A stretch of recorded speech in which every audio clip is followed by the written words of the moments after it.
Welcome. What's up, Just? Yeah, what's up, big bro? Back at it Oh again. man, I'm excited. I'm excited for tonight. Um, OG, C Dub, and Agnes. As you know, we had inclement weather here in Jersey. So I think OG is finishing up some business he's doing right now. And Agnes, First Lady E, my bad. First Lady E is gonna pop in. But nonetheless, where you see one, you see the other. Humble Just, how was your day, brother? Good. So far, so good, big bro. How you? I'm okay, man. I'm excited for this one. This is, I'm a geek with this stuff. Yeah, I'm such a geek with this stuff. I'm gonna get right into it today. We have a very, very, very special show and a very, very, very special guest. Someone that is very close to me. I've known her, God, pretty much all my life. And let me bring her on now. Natasha Monique. Boo, how are you? Hello. Hi. Hey guys. How are you tonight? Doing great. Hi, Welcome. Thank you so much for having me. Thank you for coming. Because I'm ready to learn about all this stuff. Real quick, Natasha, just to give people background on what it is that you do. You are the founder, facilitator of the Sacred Alchemy Academy. And so I think maybe at some point today you can kind of get into what alchemy is. You probably are a better educator than I am on that. And I just want to run down some of the stuff that we're going to go over, if you don't mind. So we're going to go over astrology, which I'm excited. Advanced astrology, I call it, because it's not like the zodiac. You get out the newspaper. Like, today will be a good day. You're going to walk in the store and trip and find your love. Cupid will be right there. He really will. He'll be right there. Got him. You know what I mean? So yeah, no. So this is advanced astrology. And I don't. Maybe you can speak to this a little bit when we get into it. I kind of learned through my, self-educating on it that the 12 zodiacs can also be tied to the 12 sons of Jacob in the Bible, which could be tied to the 12 tribes of Israel, which also could be tied to the sun being Jesus and the 12 disciples as they orbit around, kind of, right? So those parallels and allegory in religion.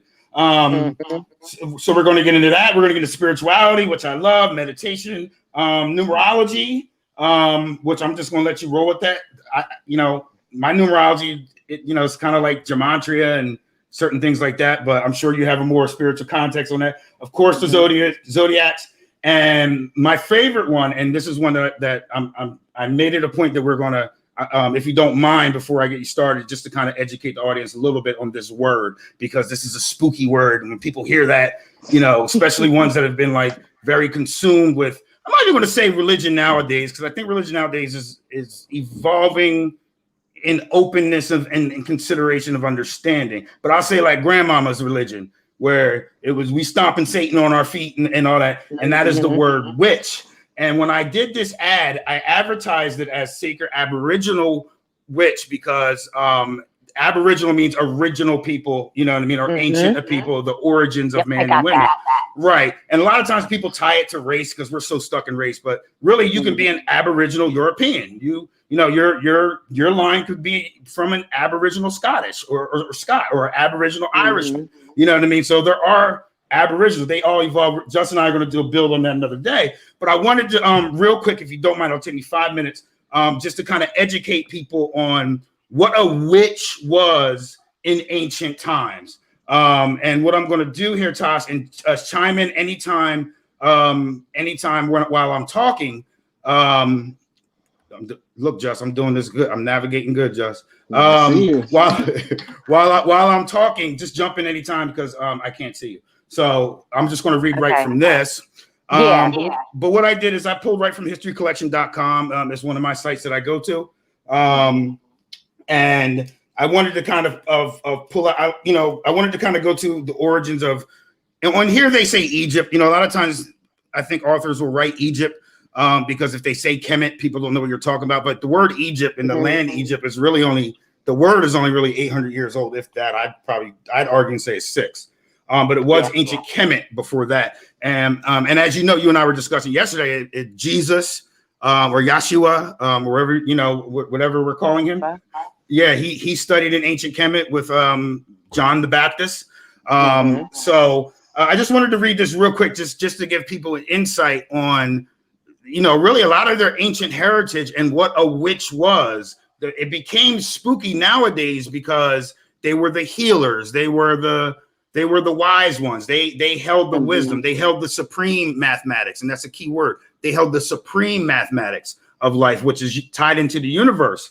And you can't have them out when you're indoctrinating and dumbing down a society to be labor workers, where you sleep 8 hours, you go to work 8 hours, that's 16. Then the rest of the time until you get 24 hours, you got to figure out how to do everything else. So we're all robots. But so let me just read this real quick, Tasha. Jump in anytime you want.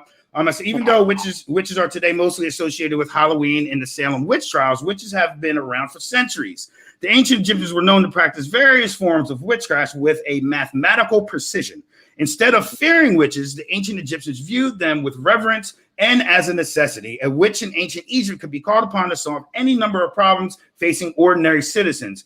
I just wrote this word down, right? In the pharaonic Egypt, the people who controlled the magic were the priests. Now, they were the guardians of the knowledge bestowed upon the humans by the gods, so they could ward off the negative hand of fate. There were different levels of priesthood, but it was the lector priests. Those were able to read the ancient magic text, which is Sanskrit, for those that know that, that possessed the greatest magic. Lector priests were in charge of protecting the ruler and guiding the dead on their path to rebirth. There were also healing priests that would ward off the plague, and lower priests who could rid the city of reptiles and insects.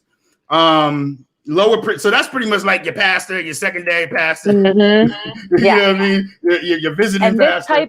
This type of hierarchy and dynamic existed all across the globe at this time. Right. It was prevalent, and they were tapping into the same energies and the same knowledge and wisdom without even communicating with each other, because they were on other sides of the world with each other. But yet and still, they were still looking up at the sky and seeing what's in the sky and being able to navigate when to harvest, when to plant seeds, when an eclipse is coming, when the flood's going to happen. They were able to navigate their lands and their surroundings and know what herbs to pick to heal you, what things you needed to do to heal you. They were like the scientists, what our modern day doctors and scientists are now. That was what witches were in ancient times. They were the leaders, the tribe members, a lot of them being women, who were the wise women. Most of them. Any ailment you had, any ailment in the world you had, you go to the witch doctor, the wise woman, the shaman. You would go to that spiritual person. And that disconnect really did happen with organized religion coming in, because like you were saying earlier, that was a way to control people, whereas spirituality allows you really to control yourself and be in tune with what's going on in the universe. Right. And to build upon what you're saying, when they can communicate with one another from different land masses, or as they say nowadays, continents, that is why you'll see the pyramids in Mexico, Chichen Itza, are lined up, with the same constellation, points of access as pyramids in Egypt, or the Olmec culture in South America, the same thing. Now these are all ancient. And it even goes to like Stonehenge and the giant rocks on Easter Island. All of them are put together in some type of configuration that has something to do with the cosmos, where you can see the snake slithering, the shadow of the snake slithering up and down. Right. What is that? That's in South America. Like it's just some type of celestial phenomenon they were able to tie into, even without all of our tools and telescopes and all of that stuff. They didn't have any of that.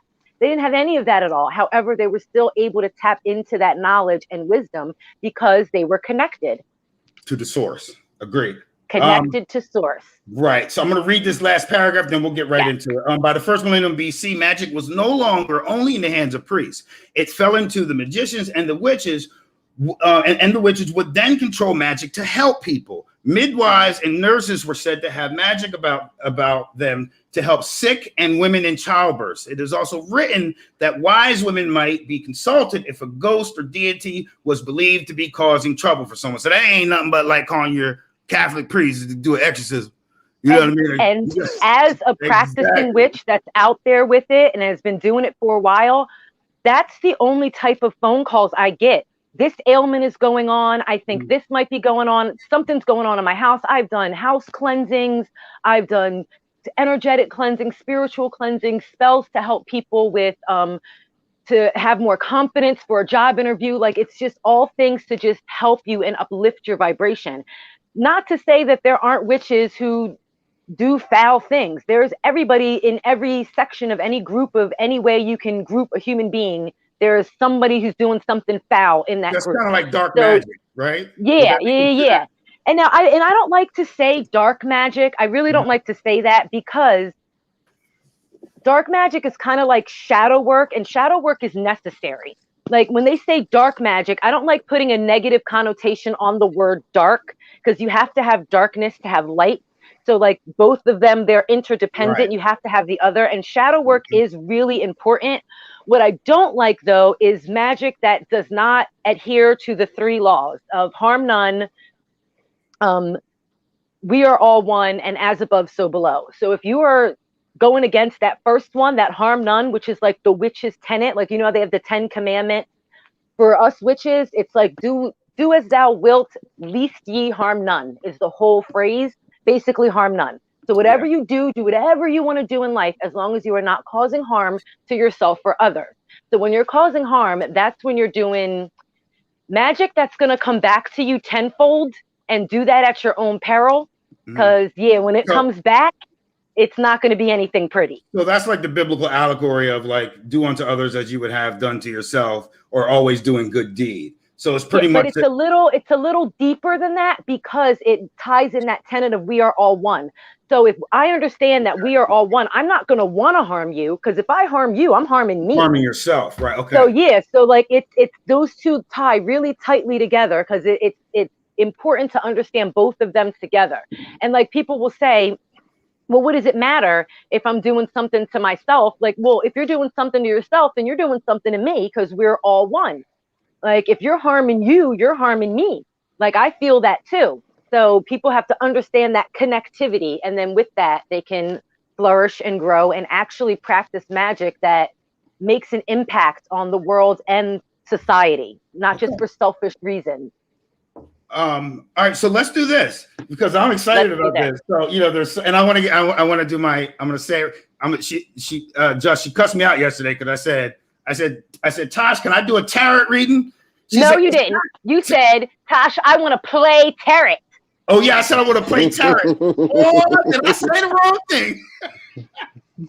Yes. The wrong thing? You do not play tarot. Yeah, I totally said the wrong thing. You read tarot. And yes, and we'll get into that at the very end. Before we do your reading, absolutely. I will explain the intricacies of tarot and where it actually, I won't get too deep in it, but I'll give a little brush up lesson. Okay. I've been reading tarot for about 20 years now. Oh, wow. That was like my bridge into discovering that I was a witch, was picking up a tarot deck for the first time. And it was actually this tarot deck. Oh, yeah. My very first tarot deck ever. Yeah. So when I was picking what deck to pull for you, I said, I don't want to get too deep on Aaron right now. Let me just get the basic. Yeah, no. Let me get the basic deck for him. I don't want to get too deep. So yeah, this is my original. So yeah, we'll get into that. 3 in the morning, like, man, it's 3 a.m. You know, I got that moon energy going, and she just know how I get, but I can't do it. Just I'm in here throwing up. So, and everything that we're going to talk about beforehand is going to actually tie in great to the tarot reading, because all of that knowledge really does help you to read and interpret and follow the cards. Okay, so let's get right into it. Can we do astrology first? Yes, let's do astrology first. Can we start with the? Yeah, we got to start with the natal chart. Got to start at the beginning with the natal chart. So let's go from there. Now, first things first. First things first. Let's stop relying solely on the sun sign. That is not the whole picture. Don't categorize all of us Aries together. Don't categorize all the Leos together, all the Aquariuses together. They are not the same. They have the same like core tenets. Your sun sign is like your core inner belief. Like, yes, every Aries is high energy. We can be a bit argumentative. We are natural born leaders. We are friendly and talkative, and we like to take charge. But the way in which we do those things differs depending on the rest of your natal chart. So now, to find your natal chart, you can Google it. It's free. You can find a free natal chart. You just go to the Oracle that is Google and type in free natal chart. The one that I like to use is Astrolab. It comes up like the first or second, and then they have like Cafe Astro or Astro Cafe, whatever. I just like Astrolab. That's just the one that I like. Astrolab's So to good. find Cafe Astrology. yeah, those are the two main ones that I flip flop with, but I mainly use Astrolab. You just need your date of birth, the time you were born, and your location. Those are the three things you need. You plug that in, and it lets you know where the planets were at your time and date and location of your birth. So with that being said, let's start at the beginning, and I'm going to go through all of, what do you want to do first? Do you want to do the signs first or the planets first? Whatever you think would be pertinent to somebody who's listening now, maybe taking notes, like how they should embark on that. Mm-hmm. Okay, so let's do the planets first.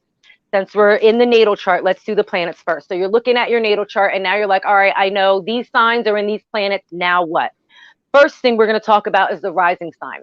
Now, what I've done in all of my studies with this, I've broken everything down to a mantra, so to speak, because everything has an energy. So the energy of all these planets and the energy of all of the zodiac signs, they kind of core down to an energy, which helps you to easily understand what that planet means or what that zodiac sign means. So your rising sign is I see.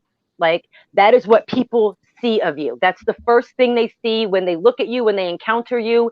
So that's the sign that people really connect with you. Like my sun sign is Aries, but my rising sign is Sagittarius.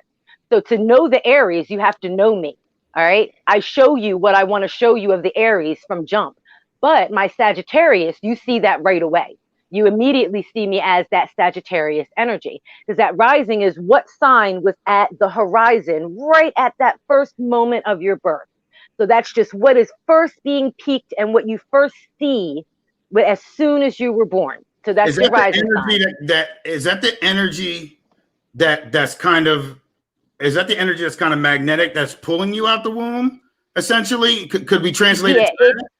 Yes, because it is like, I could see how you could equate that, and that I've never thought of it that way, but that does make sense, because it is like what I like to call like your auric energy. It's that outside shell of energy that people can really see and feel first. So it is that first bit of energy that's coming to you. That's your rising sign. Okay. So paying attention to that. So yeah, it is that first peak of, as soon as you boom are an energy, as soon as you get in there, that's your rising sign. And that's so I could see it. And it's really what your zodiac essentially is. So if I tell, like, I'm a Leo, so that would be my rising sign. My IC would be Leo. Well, no, your sun sign. Gotcha. Yes, you have to do your natal chart first, because your sun sign is Leo. I don't know what your rising sign is. I should have got your info and did your chart. We'll do that another time. We'll do that. We'll do that. No, they'll use that against me. No, they'll be using my energy against me. Trust me. No. Okay, so now that's basically it with the rising sign. So and we talked about the sun sign already. That's the next one. Your sun sign is your I am. That's the mantra that goes with that. That's your core beliefs. Okay. Your core being, who you are, and like what you believe in. That's your internal truths, your internal strengths. Okay. And now, I don't want y'all to think that I have all this memorized. I do not. All right. This is my planner that I create my own planner every year, because it has to have all this stuff in it. And I write this stuff down so it reminds me, because no, I don't have all of this memorized at all. So that's when you see me looking at my notes. That's what I'm doing. So now, next, the moon.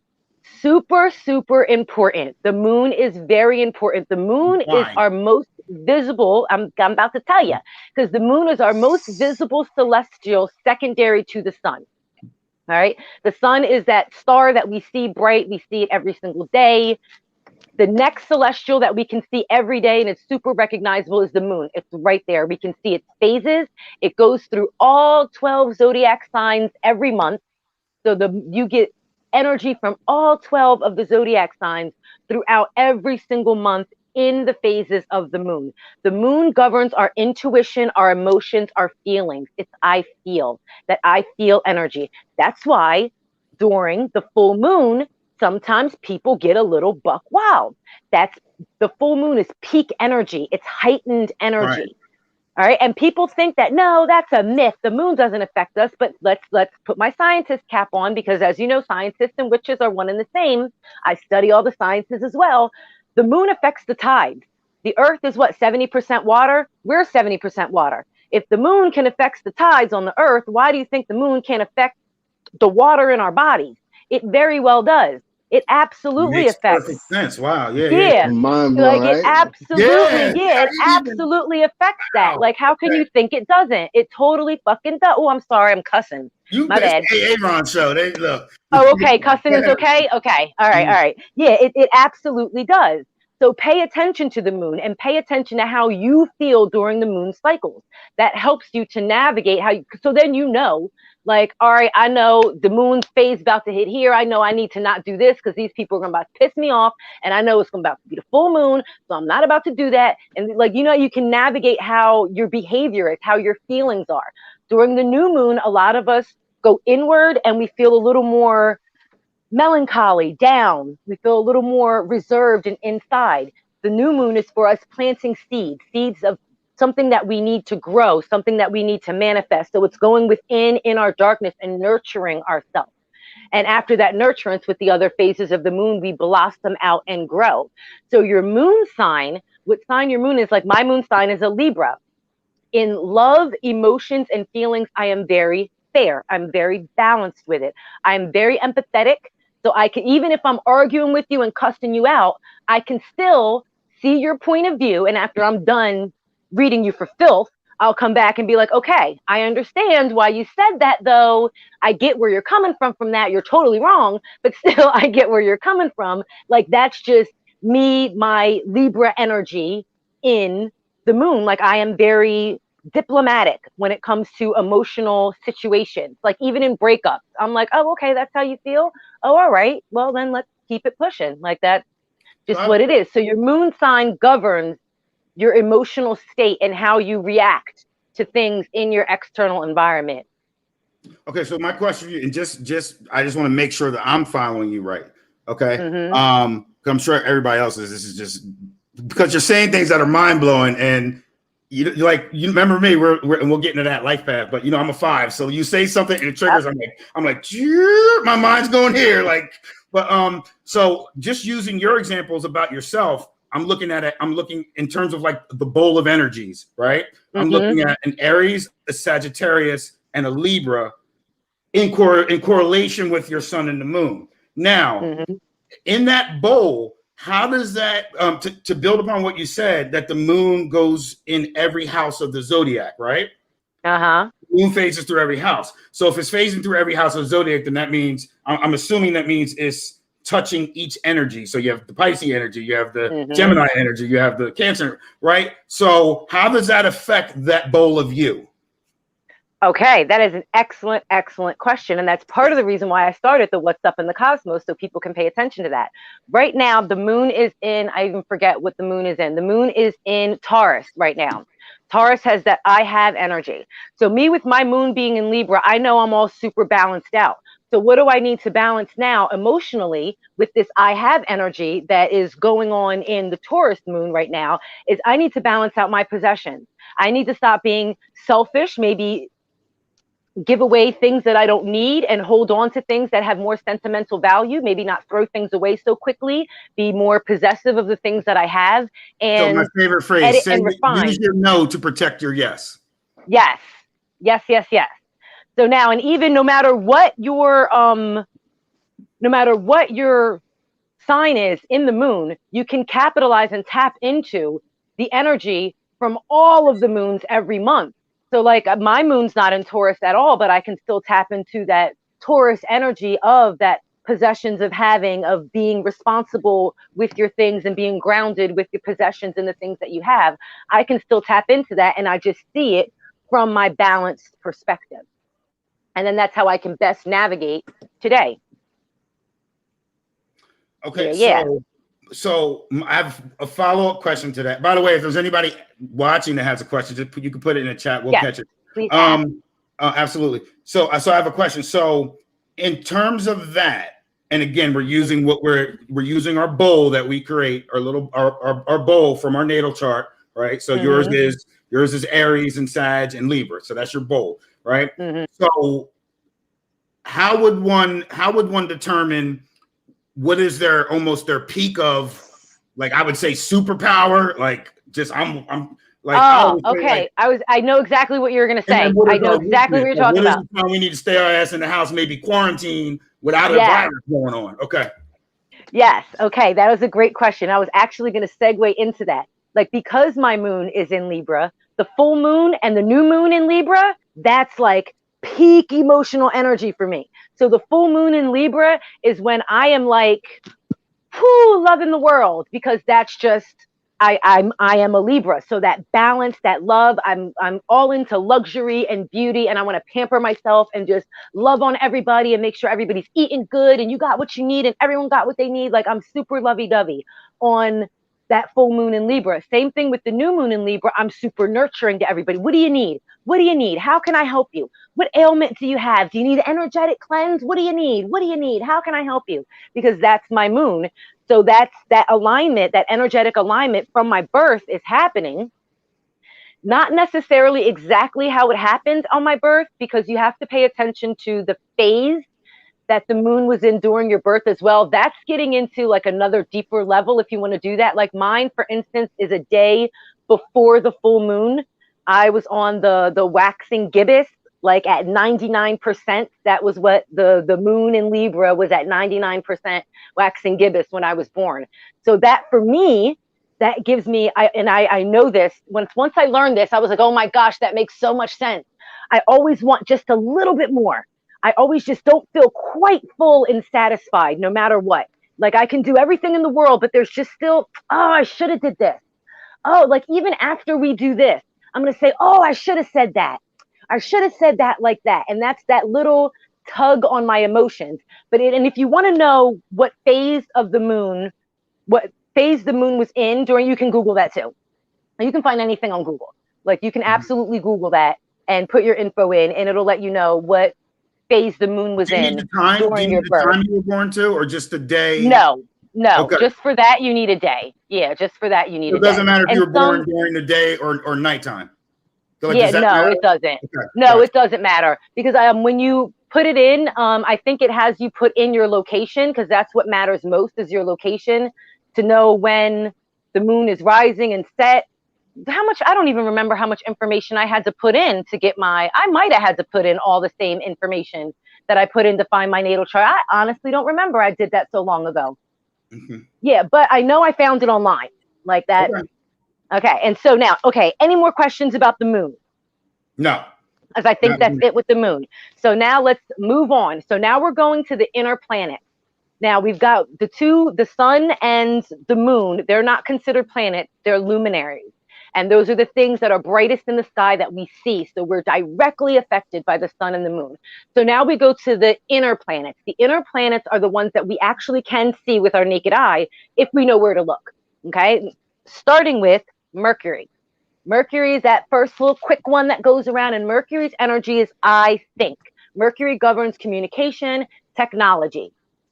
All right. It is all about ideas, sharing ideas, being heard, messages, knowledge, wisdom, sharing knowledge and wisdom, being in connection, and being of great communication, and also technology, which is why during Mercury retrograde, technology fails a lot of times. What does the term retrograde mean? Exactly. Okay. Right? Okay. Retrograde, like the actual word, means, of course, to go back. But of course, as we know scientifically, planets do not go backward in their orbit.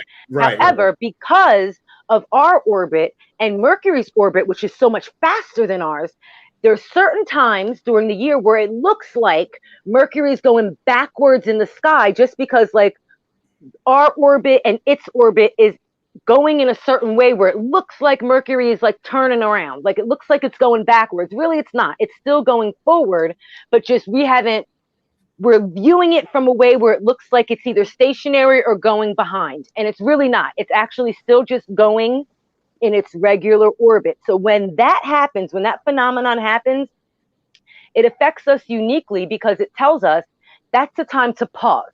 You get everyone's always so scared. Oh no, it's Mercury retrograde. It's in retrograde. Ah! But if you're aware that it's going to happen, you can go with the flow of it.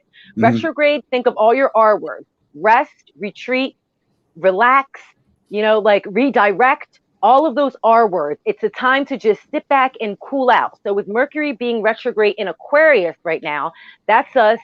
Sit back, think about your words, think about what you're about to do in your life, think before you speak, like focus on your technology, like make backup plans, be prepared. For everybody. Everybody should do this, right? Okay. Yes, this is universal because we're all, no matter where Mercury is in your chart, and I think my Mercury is Pisces.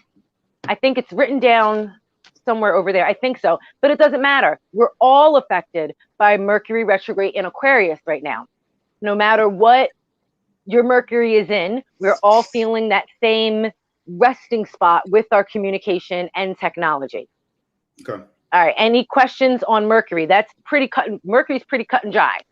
No, but my question, this is a good segue, is what is up with Mars retrograde? Because I think everybody's like afraid of Mars. When Mars is retrograding, like I see posts about Mars ass retrograding. Okay, we're about to get to Mars in a little bit. When we get to Mars, because every retrograde in it's still the R word, but then I'll give the example with Venus. Venus is not in retrograde right now. Yeah, she's direct in Aquarius right now. But Venus is I love, which that's common. Most people know that. They know, the goddess Venus, the god of love. A lot of people know to associate the planet Venus with love. So that governs sex, beauty, love, luxury, all of those things around being in love, showing love for someone, how you give and receive love. So whatever sign you are in Venus, that will let you know if you're someone who's easy to love, tough to love, if you know how to give love properly, if you don't, if you're a love sharer, if you're a stingy one, like it really gives that in-depth about the romantic part of you. How does it affect? Okay, so this is why my show is called Truth, Realness, and Love, right? So so you have different people. You have different people that are essentially, I don't know, like some are sexually conservative, some are very openly. I don't like to use the word promiscuous, but they're just they're open, like they're sexual beings and all that. Yeah. How does Venus affect each one in terms of the type of individual that they are sexually? Like, does it make the conservative one a little bit more freaky? Does it make the more open one just more like, slow down, sis? Like, you know what I mean? Like, how does that it actually can, like, depending on what sign lies in your Venus. Well, obviously it'll dictate kind of if you are more promiscuous. Like if your Venus is in Scorpio, you're going to be a lot more. Sorry. Yeah, you are. You're going to have a good old time if your Venus is in Scorpio. Whereas if like your Venus is in Virgo, you'll be a little bit more demure. However, if Venus were in Scorpio, okay, like let's just say instead of Venus being in Aquarius, Venus was in Scorpio right now, we would all be feeling that Venus and Scorpio energy. So it would, like, that's not meaning it's going to turn the timid prude girl into like the neighborhood freak, but she is going to go a little bit outside of her comfort zone and maybe do a little something that she normally wouldn't do. That, you know what I mean? So it can affect you in that way, shape, and form. It does affect how you react in that certain way, depending on the sign that the planet is in at the current time, and then how that affects you. Yeah, because right now, Venus being in Aquarius, it's making us all think about romantic choices and think about the love that we have for ourselves and other people and how we show it and how we want to be shown love and how we give and receive love. That's just the energy that's every guy around. in America just has a migraine right now listening to that. But the guys are thinking about it too. The guys may not be expressing it, but they're thinking about it too. There's some guys that are maybe getting up there in years that are thinking, maybe should I settle down now, and should I do this? And is my approach to relationships really the right thing for me right now? Is that in alignment with my purpose? Right now? You're doing my reading right now, aren't you? Go ahead. Okay. So that is basically Venus. Okay. All right. Now, I do want to briefly talk about the Earth. The Earth is not in your natal chart. There is not a sign assigned to anyone in your natal chart for the Earth. However, the Earth is I live energy. So to connect with the Earth, you just connect with the Earth, connect with the seasons. The seasons affect us. The grass affects us. The trees affect us. The Earth gives us abundant energy. And we can just ground our energy down into the core of the earth to just pull up her abundant energy anytime we're feeling in lack. And this is just regardless of whenever. I just have to mention the earth because when talking about planets in the natal chart, everyone likes to leave the earth out, like she's not our mother goddess, like she's not our nurturing space, like we don't need to honor her. We do. So nothing to do with signs for the earth. We just can tap into her abundance and nurturance whenever we want to because she is our blessed mother. Now, Okay. now, before you leave the earth, I read that in order, because you used the word to ground the earth. So I read that a good way to do that is to sit bare feet on the earth for 20, or have your feet planted in a good rich soil, I would say. You know what I mean? Or I don't know where you stood, but for 20 minutes a day, and that almost kind of recharges us. Is that correct? Yes, okay. That is absolutely correct. It does have to be on the earth, like not on like asphalt. So sand, grass, dirt, those will all do. All of that will do, but no like concrete or asphalt or nothing. You have to be like on the earth, like just, and if you don't have 20 minutes, that's fine. Stomp around, stomp up and down on the outside barefoot, just stomp up and down for a little bit. Let those ions pop into the earth and feel her energy bounce up into you, and it grounds us and just really allows us to shake all that excess out and just be in more connection to ourselves and the universe. Okay. Because the earth is our home, like that's our literal home in the universe. This is like our house. That's what we live on, is the earth. And the earth is floating around the cosmos, just like every other planet and every other celestial being. So without the earth, we'd be floating around the cosmos as well. Like she's our shelter. So we've got to pay homage and respect to her always. So stop polluting. Stop. Okay. Stop polluting. All right. Recycle. I think the human being's energy right now and how negative and everything that is going on. I think that's probably more damaging now than plastic is. And that's a sad I agree. thing to say. That is a sad thing. We are slowly but surely like killing Mother Earth. Like our toxicity is too much. Crazy. Yeah, our toxicity is too much for her to absorb and transmute. Because she will take all, like the nurturing mother she is, she will take all of your negative energy, put it right down into the core of her, and you can breathe her energy up, and she will transmute it into pure love and life and give it right back to you nice and squeaky clean, like your mom doing your laundry and giving it nice to you, nice and clean and folded.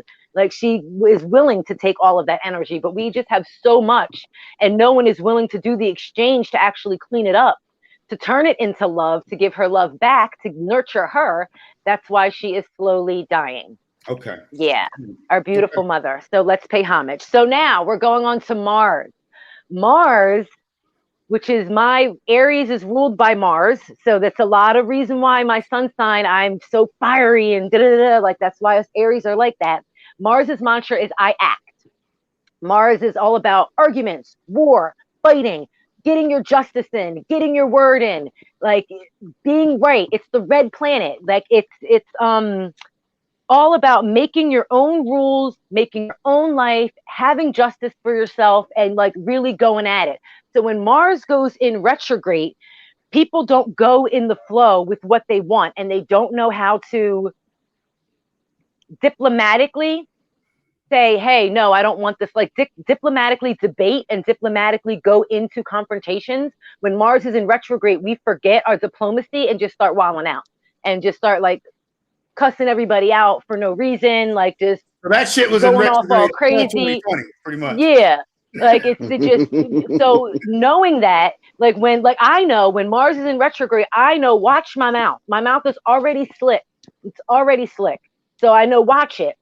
And bite my tongue because I know, and I'll be thinking it and I'll say, don't say that, Natasha. Don't say that. Don't say that. Because that's going to start a whole argument. It's going to go from here to here to here to here to here. And then it's going to be a problem. Not even worth it to say it. So I give that advice to everybody when Mars is in retrograde, which I don't believe it is now. No, Mars is not in retrograde now, which is great. But yeah, when Mars goes in the retrograde, that's my advice to you.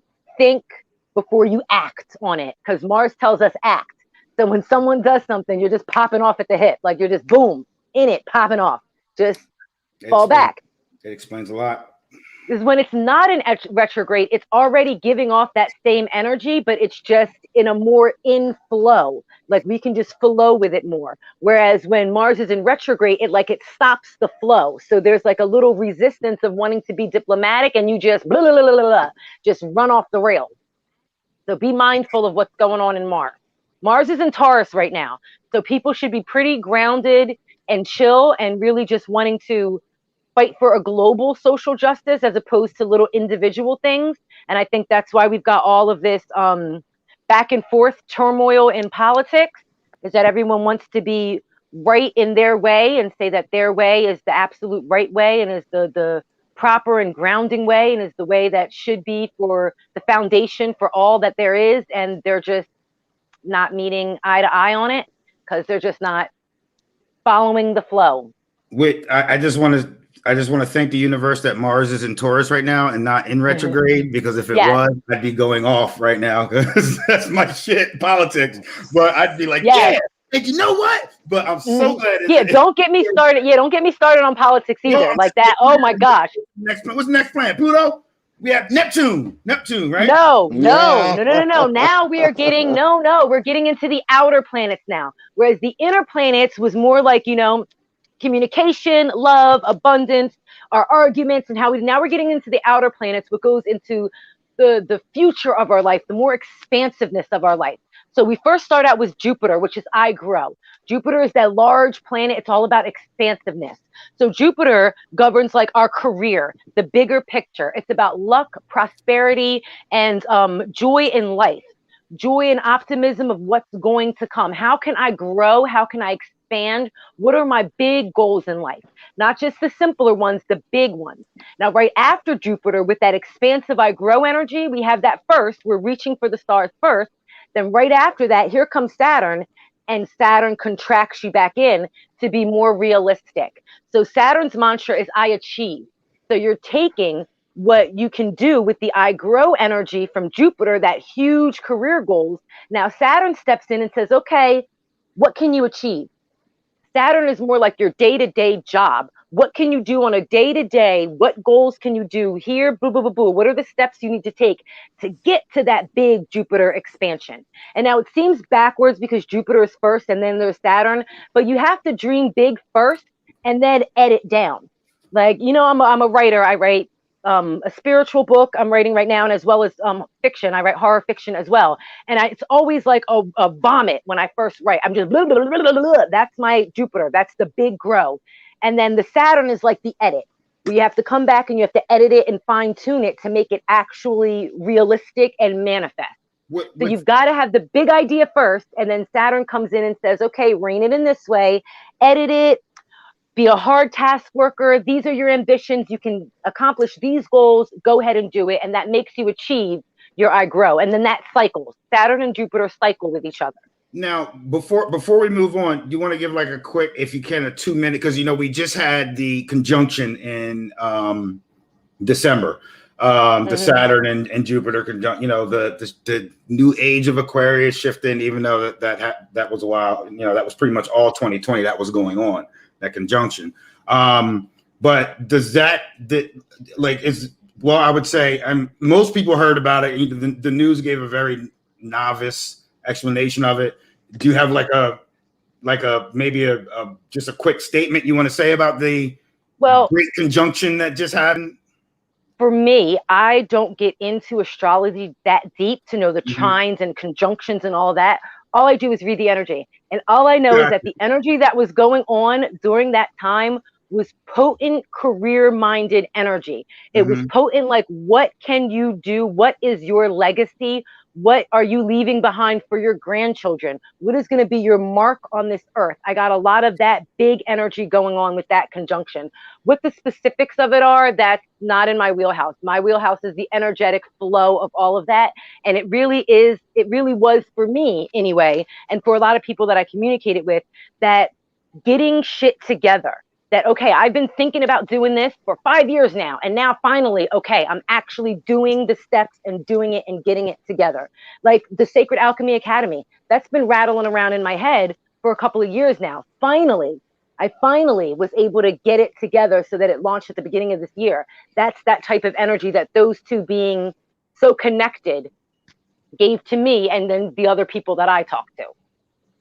Okay. Yeah. Sorry. Okay. So now. Gotcha. All right. So now we're moving further out into the cosmos, and we are on Uranus. Uranus is I evolve. Uranus is the rest of them are pretty mysterious planets, which I do love them. We neglect them a lot because they stay in the same sign for a really long time because their orbits are so long around the sun that they will stay in the same sign for years, like years and decades. Some of them decades will be in the same sign. Uranus right now is in Taurus as well, and it'll stay in Taurus for quite some time. Uranus is your I evolve, that's its mantra, and it's the global human needs, freedom and individuality, humanitarian service, thoughts and insights and changes on a global level. So like, how are we changing ourselves on a global level? And I think with Uranus being in Taurus right now, we have all these justice warriors coming out, all these movements coming out, and it's coming out to try to make people aware that we're really treating each other kind of messed up. Like we're not really treating each other too well. So that change and shift needs to happen. So we are getting a lot of more people who are just in tune with themselves, not even if they don't even know what's going on in the cosmos, just having that energy to be more helpful, to be out there more with humanitarian efforts and helping to uplift the overall vibration of humanity. So a lot of us that are the same age. If you're in the same age group, all of our Uranuses will be in the same sign because we all have that same type of energy because of that long orbit. So that is just the way we evolve as human beings. So now, next is Neptune. Neptune is I dream. It's all about your imagination, your compassion, your psychic experiences, and your balancing between giving and receiving. So Neptune governs our witchiness, so to speak. How spiritual are we? How in tuned are we to our intuition? How much do we trust our intuition and have faith in it? How much do we go in the flow with our intuition and really just guide with it instead of resisting it? Neptune helps us to be more in flow with our psychic connections and our psychic energies.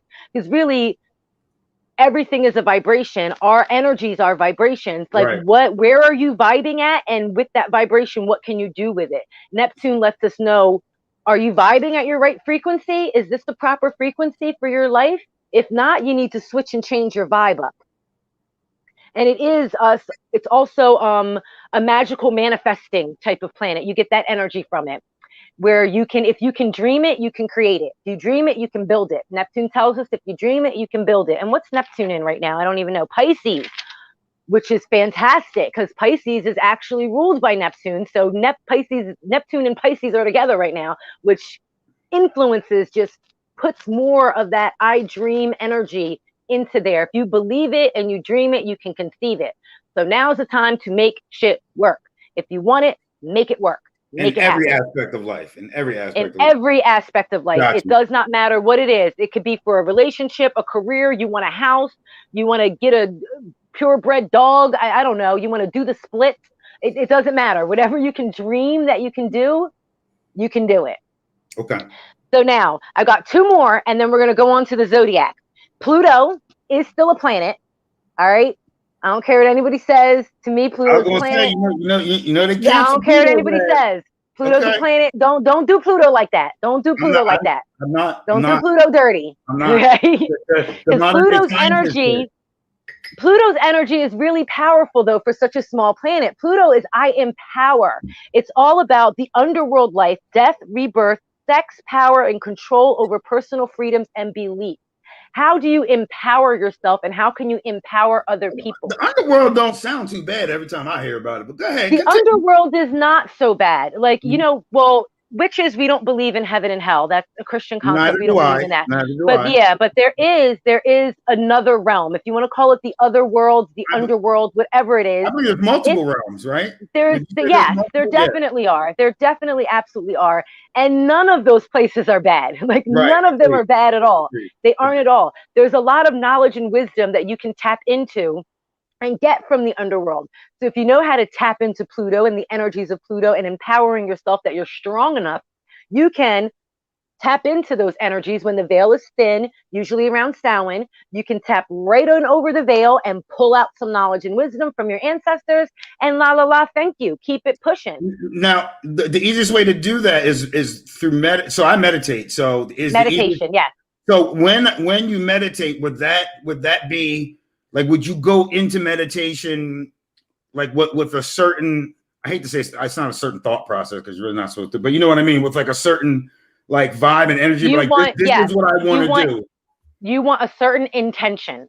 That's what you want. That's the word I was You want a certain intention. And when you're doing things like that, it is good to have some type of like moon copal burning in the background. Moon copal helps with, like, it's essentially your astral projecting in when you're doing this type of meditation. So burning something like a moon copal will help you to get your energy over there, get what you need, and then have your retenant energy turned back to you. You also want to make sure you have a tether, like a candle lit by you when you're doing this, to make sure you can get yourself back, because you are physically stretching your energy out, reaching over the veil. Hey, I need this, and pulling it back with you. So your intention is, you want to call in whatever ancestors that you're going to reach so they can meet you at the gate. So you're not going in there and looking for them forever and get lost. So you want to call in all of your aides, everyone that's going to help you, all of your guides and your ancestors. I need to go to the other side of the veil. This is the knowledge and wisdom that I need. This is my intention. And then you start with your deep, deep, deep breathing and completely clear your mind. And you want to go into a deep, deep breathing meditative state where your mind is completely cleared, where it's almost like, you know how when like you first wake up, you're not quite awake, but you're not quite asleep. You're like in that in-between. I call that like the magical in-between. You want to get to that magical in-between, because in that magical in-between, then your higher self can take over and float you around to where you want to be. And tapping in to energy from Pluto will help you with that. So let's not discount Pluto, because Pluto's energy is necessary. Gotcha. Yes, Pluto's energy is necessary. Now, the last one I'm going to talk about does not, well, it shows up on some charts, but it's not a planet. It's like a dwarf planet, comet type something. I don't even know what to call it, but Chiron. Chiron is, yes, I have to talk about Chiron. Yes, Chiron is in our orbit. It's in our solar system. It's mixing in there with us. So it absolutely affects us. And Chiron is the wounded warrior.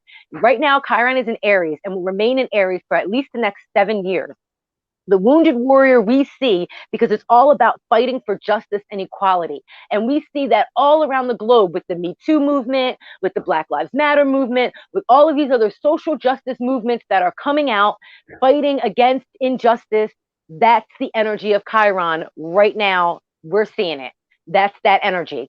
Makes so sense. Even if you're aware of it or not, Chiron's energy is strong. And Chiron being the wounded healer, not only is Chiron that warrior for justice, but Chiron gets beat up too. But when Chiron gets beat up, they know how to heal themselves.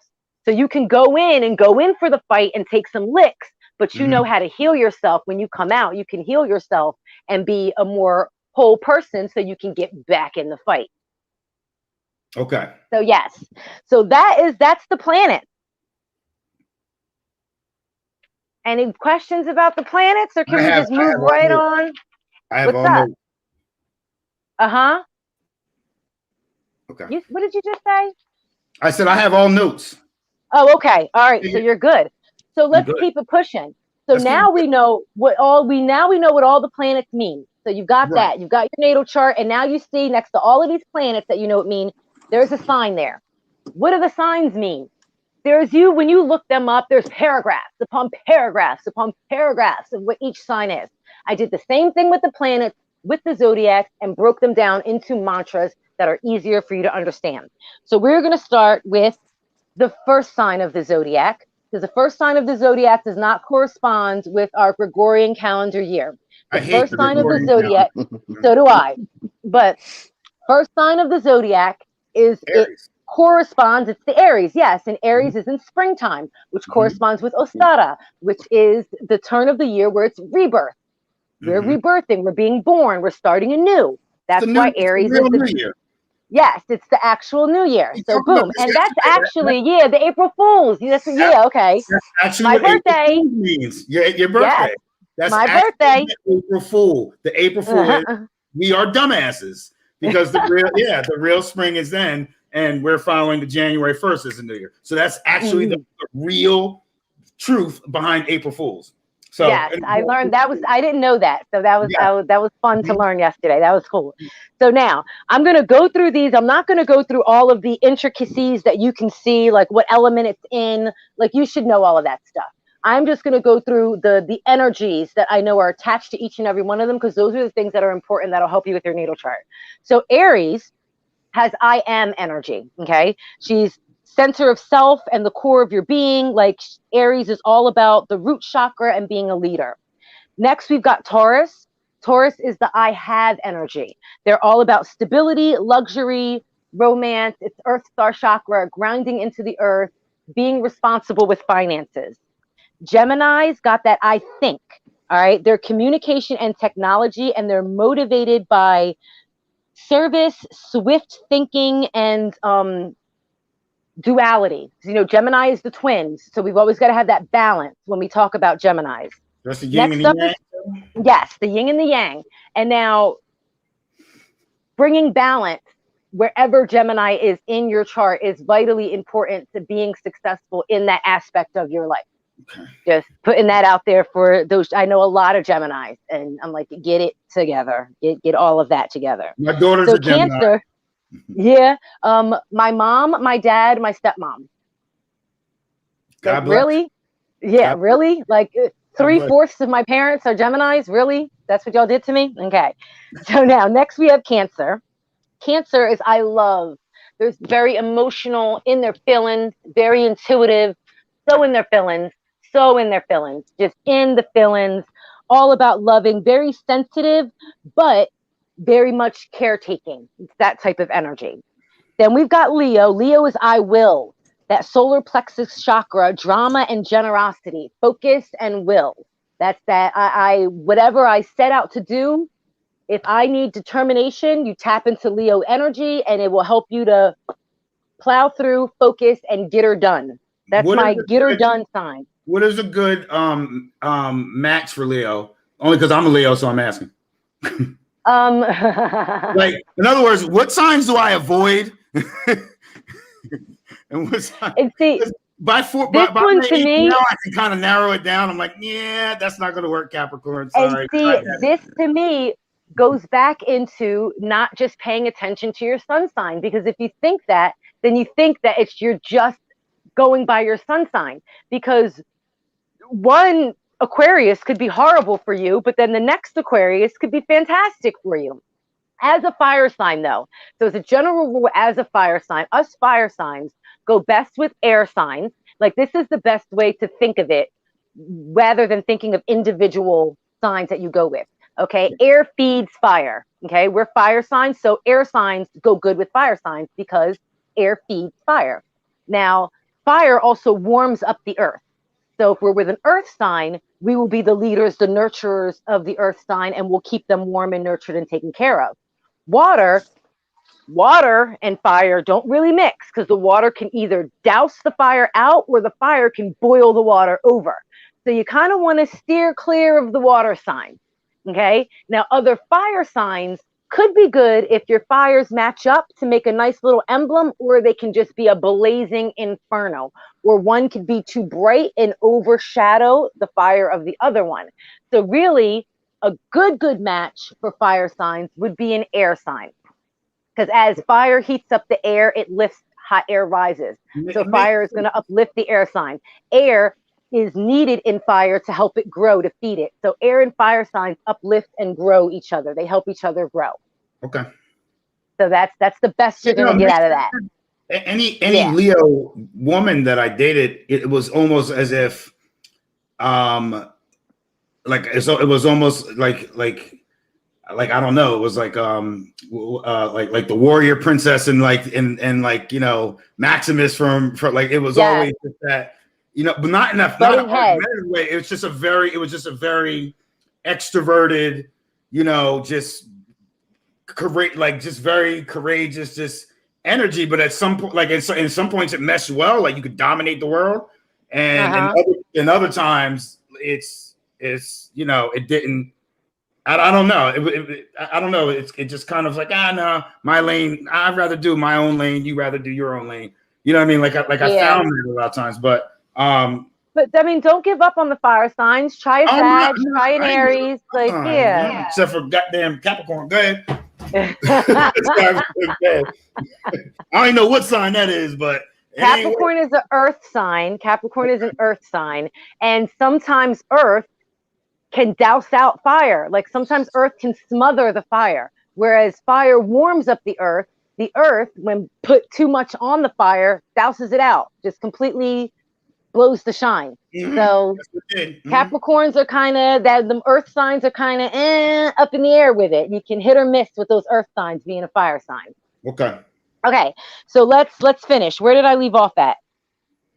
Leo. Okay. Virgo is the next one. Virgo is I analyze.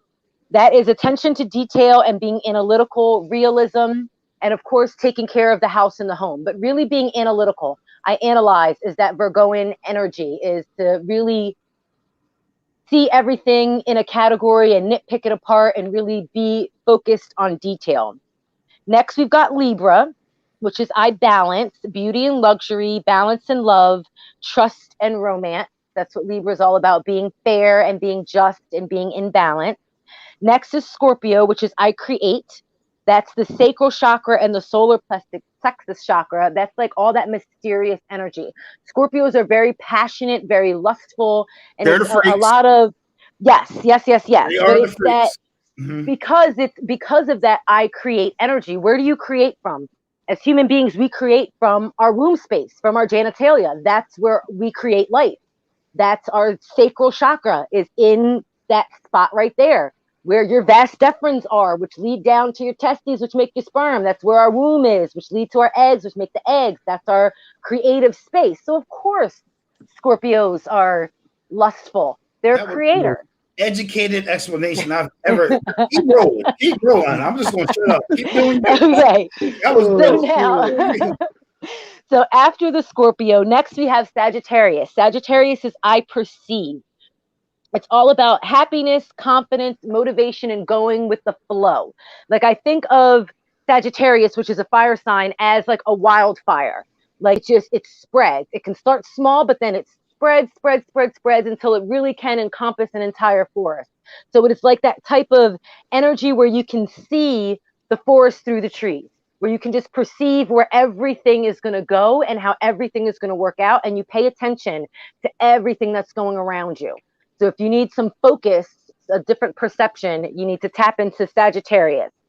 So after Sagittarius is Capricorn. Capricorn is I use. That is confidence, wealth, skill, happiness, and it's all about the throat chakra. So it's taking what resources you have around you and using them to the best of your ability. All right, my bad. Piece of hair and went in my eyeball. So using what you have to the very best of your ability and making those things, twisting them into something lucrative. So not just using it just to use it for using sake, but using it and capitalizing on it, making something out of it. Because Capricorn is all about moolah and money and luxury and having all of those fantastic things. So next we've got Aquarius. Aquarius is I know, teamwork, eccentricity, stick-to-itivism, reason, facts. Aquarius energy is very analytical. We deal with facts. We deal with facts. We deal with facts. And every time I say that and think about Aquarius energy, I think of my son's father, who's an Aquarius. And he used to always say, because I deal in facts. I deal in facts. And yes, they do. They deal in facts. Is this a guy I know? Do you know Tim? Tim, Yeah. I don't know if you know. Yeah. That's I had a baby by Timmy. Yes. Yes, you do know Tim. Yes, of course you know Tim. Yeah, but yep, I ended up having a child by him. And yes, I speak in facts. He still says that to this day. He actually just had another baby, by the way. Oh, really? Good for him. Tim, Yes, he's oh my God, he's family guy. so cute. He is the cutest little thing in the history of life. I love him so much. All right, I'm sorry, just going off on a tangent there. But yeah, but and that's I do tell him I say congratulations. I sure will, because I talk to him all the time, so I definitely will. Like, yeah. But he definitely is a very much of a poster child of an Aquarius, very much dealing in facts.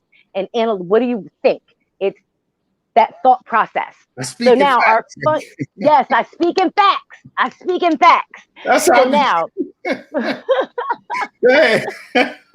So we're gonna we end the zodiac with beautiful Pisces, which is what we're in right now. We're in Pisces right now. And that is the last on the zodiac. And Pisces is I believe. Pisces is all about intuition and expansiveness. It connects us to our stellar gateway chakra, which is high up here and connects us directly to source and the cosmos and everything up there. It connects us to all of that energy, that psychic energy, that flowing energy, all of that.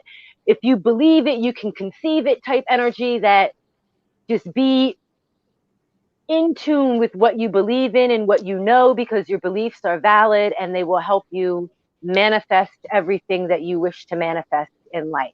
And that's the energy that we can capitalize on right now, because the sun is in Pisces. So no matter where Pisces is in your chart, the sun is in Pisces. So remember, the sun is like our core beliefs. Yeah. So with the sun being in Pisces, now what do we believe? Let's make that our core and let's live on purpose. So let's take this Pisces energy and let's create everything that we've been dreaming of creating, and let's do it now. Let's get the foundation started. Let's start with it. Let's roll with it and keep up the momentum with it while capitalizing on this Pisces energy. So the next phase of the sun will then be back to Aries, correct? Yes, Aries is next. Yep. And so pretty much that's new beginnings. Yes. So Aries is going to start us anew. So we're now ending the zodiac calendar. So we're ending it, and we're ending it on a high note. We're ending it on our hopes and dreams. So then when we pop into that rebirth energy of the spring, coupled with that I am energy of Aries and that fiery sign that's there, we can boom. Spring gonna be popping. Yeah, right. We can boom, get going with it. So now, while we're in Pisces, now is the time to dream it and get it down on paper, conceptualize it, draft it like a little architect.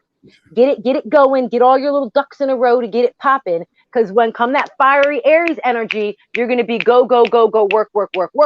So you want to capitalize on that. And you do this no matter what anything is, no matter your chart, no matter what your chart says, because these are the energies that exist right now as we are existing in present moment. And let's tap on things in present moment. Super important. Right. So it's almost like everything. I mean, I can't speak for anybody else. A little bit just through conversations Justin and I have had, whether it be, just like kind of like future outlook of careers and what really quarantine kind of taught us, like breaking that regimen of wake up, coffee, work, done, coming home, and then you're finally getting a chance to exhale. And like, shit, like I've been on a rat wheel this whole time. Yeah. What the hell? Right. And then so he and I have had conversations all the time, just like, you know what? Like we want to, like, you know what? I have like, for me, I have like the second half of my life left. And, and we know a quarter of that will be senior years. So, you know what I mean? It's like this little bit of piece of time I have, like, I'm not going to be somebody's fucking slave. I'm not going to be told, this is what, I gotta be like, I want to find my way to sustain a livelihood in order to, keep the lights on, keep the bills paid, keep the kids comfortable and all that, take care of the house. But I also want to do me. I want to be happy. I want to wake up every morning and say, I want to go here, do this. And I don't want to listen to a bunch of liars and bullshitters that I have to work for. Right. So, you know what I mean? So, but it's almost like now it's like, no, I'm firm in that. I don't give a shit what anybody says. You don't like it, don't talk to me. You know what I mean? This is like when I'm heading to my grave, I want to be like, well, damn, you know what? I I at tried. least did this. this. I did. I didn't remain in the shackle you wanted me to be. Because it was the right thing to do. Screw you. Like I want to be happy. Yep. That's the right thing to do. Yeah. I want to manifest. I want to bring joy. I want to teach and give knowledge the best way that I can. I want to teach, but learn from people the best way that I can. So all this stuff is like, especially like you said, kind of like going into like I'm very I don't know why. I just have this aura of optimism of the spring, like April and May. Like I just have this like April and May for some reason just been here. You know what I mean? It's like, no, like I want this to happen. And so pretty much what you're saying is like you kind of go in there in that meditative, you know, I don't want to say optimism, but with that meditative thought that say, okay, we're, you know, and then when we get to April and May in Aries and Taurus, I believe after Aries, right? Yep. Then that's when we manifest. That we're gonna manifest. Got it. Okay. Because that Aries energy is that's that fire that's gonna have us go, build. And then right after that, we have Taurus energy, which tells us now lucrative. Let's make money off of this. Let's turn this into a legacy, because Taurus is all about the luxury, the stability. Let's ground it. Let's solidify it. Let's make this shit real. Like now we've dreamt it in Pisces. We've put all this work into it in Aries. So now let's solidify it in Taurus. And if we can continue to just go with the flow of those types of energies, we can manifest anything that we want to manifest in the world, because we're in the flow with the natural abundance of the earth and the universe. Everything wants to flow together and everything coexists together in symbiosis so that everything can thrive. Everything wants to thrive. And if you thrive, I thrive. If I thrive, you thrive. So if we all can thrive together, then we can all thrive even more. Right. And if we're all on the same page with capitalizing on all these energies and we're all going in the same direction, then that happens all the more quickly and it compounds all the more strongly. Right. And we're just better humans. Agreed. And I think one of the, like, just going off of your vibe and what it is that you're saying, and I think people need to understand is everything that you're saying is one big rotation in motion, and it's one big understanding and knowledge, right? But in order to rotate or to move or to evolve or revolve, right? You can't be weighed down. You can't have baggage. You can't have extra luggage on you. Now, what is that? That's bad karma, right? Yeah. That is, you know, holding grudges. Like, don't hold grudges. That's negative energy that you're, and just realize you gotta let go of shit. Tomorrow back. Like, you ain't getting tomorrow. I'm sorry, you're not getting yesterday back, but you got tomorrow. Yeah. You know what I mean? Like, and tomorrow ain't here yet. Like, how amazing is so what really is most important is right now. So what you do right now is really all that matters, because this is the only time that exists. The past doesn't exist anymore. The future is not yet determined, so that doesn't exist yet. All that exists is right here, right now. That's it. So what you do right here and right now, and what you tap into right here and right now, it matters because it can help you in the future, and it can also help you release the past. Right. So you need to focus now so you can release and then just grow and expand in the flow that you're supposed to grow and expand as you go forward in time. Right. So yes, let's do that. So now that's all I've got on the zodiac and the planet, unless there's any more questions about that. I don't have any, but I do have one. Can you come back once a month and do a zodiac thing for us? Sure, I most certainly can. Great. I would love that. We'll talk about it later to see how it's going to be. We'll structure it out so it's like I have, as soon as you said that, I have like 5 ideas of things that I would like to do on a once a month type thing. Yeah, that can work. That'll be cool. You have to do your little, there you go, I'm using that word again. But you have to do your stuff where it's like I guess you would want to come full moon, like, because in the full moon, the beginning of a phase, and like, or am I just talking shit? And we could do that, because I do different meditations on my SoundCloud and on my YouTube channel that corresponds, and in the Sacred Alchemy Academy, we do different rituals that correspond with the different phases of the moon. So if we wanted to connect it with a phase of the moon, we could very well do that, because each phase of the moon does give off different energies. So we could very well say that we'll do it every new moon, or, every first quarter, or whatever we decide to do with that, because each one of them holds a different type of energy as well.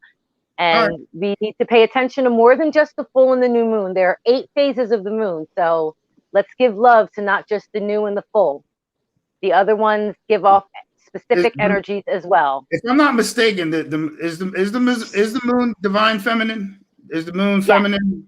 The moon is the divine feminine, whereas the sun is the divine masculine. Yeah, the moon is the divine feminine. Yeah, 8 phases of the moon, 1 phase of the sun. That's it. You got the sun. No, that's what it is. It's bright. You might get an eclipse every once in a while, but when it's I was about to say that we get eclipses. There's eclipses, but yes, and the sun is the divine. Yeah, the sun is the divine masculine, whereas the moon is the divine feminine, and that is the divine masculine gives us that action, that go forth, whereas the divine feminist gives us that nurturing and that going within. But we need both of those energies. But those phases are necessary because we're planting those seeds at the new moon. And then throughout all the phases, we're nurturing and growing those seeds to harvest it at the full moon. You can't just plant the seed and walk away. They ain't going to grow. You got to plant the seed, you got to nurture. Make sure it grow because it's from photosynthesis. But you got to water it. You got to make sure the soil is right. You have to make sure it's in the right area. You got to make sure little bugs and stuff don't come picking at it. Look, like you have to nurture it.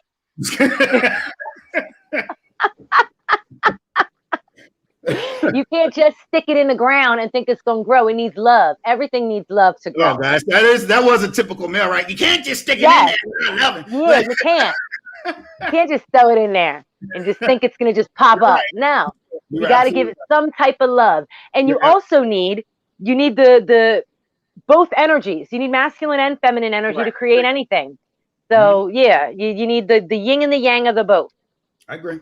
So yeah, I think that was pretty thorough. Is there anything that I left out, you think, that you have any questions on? No, you know what's good about this is something what you're saying, this is something that people can go back to.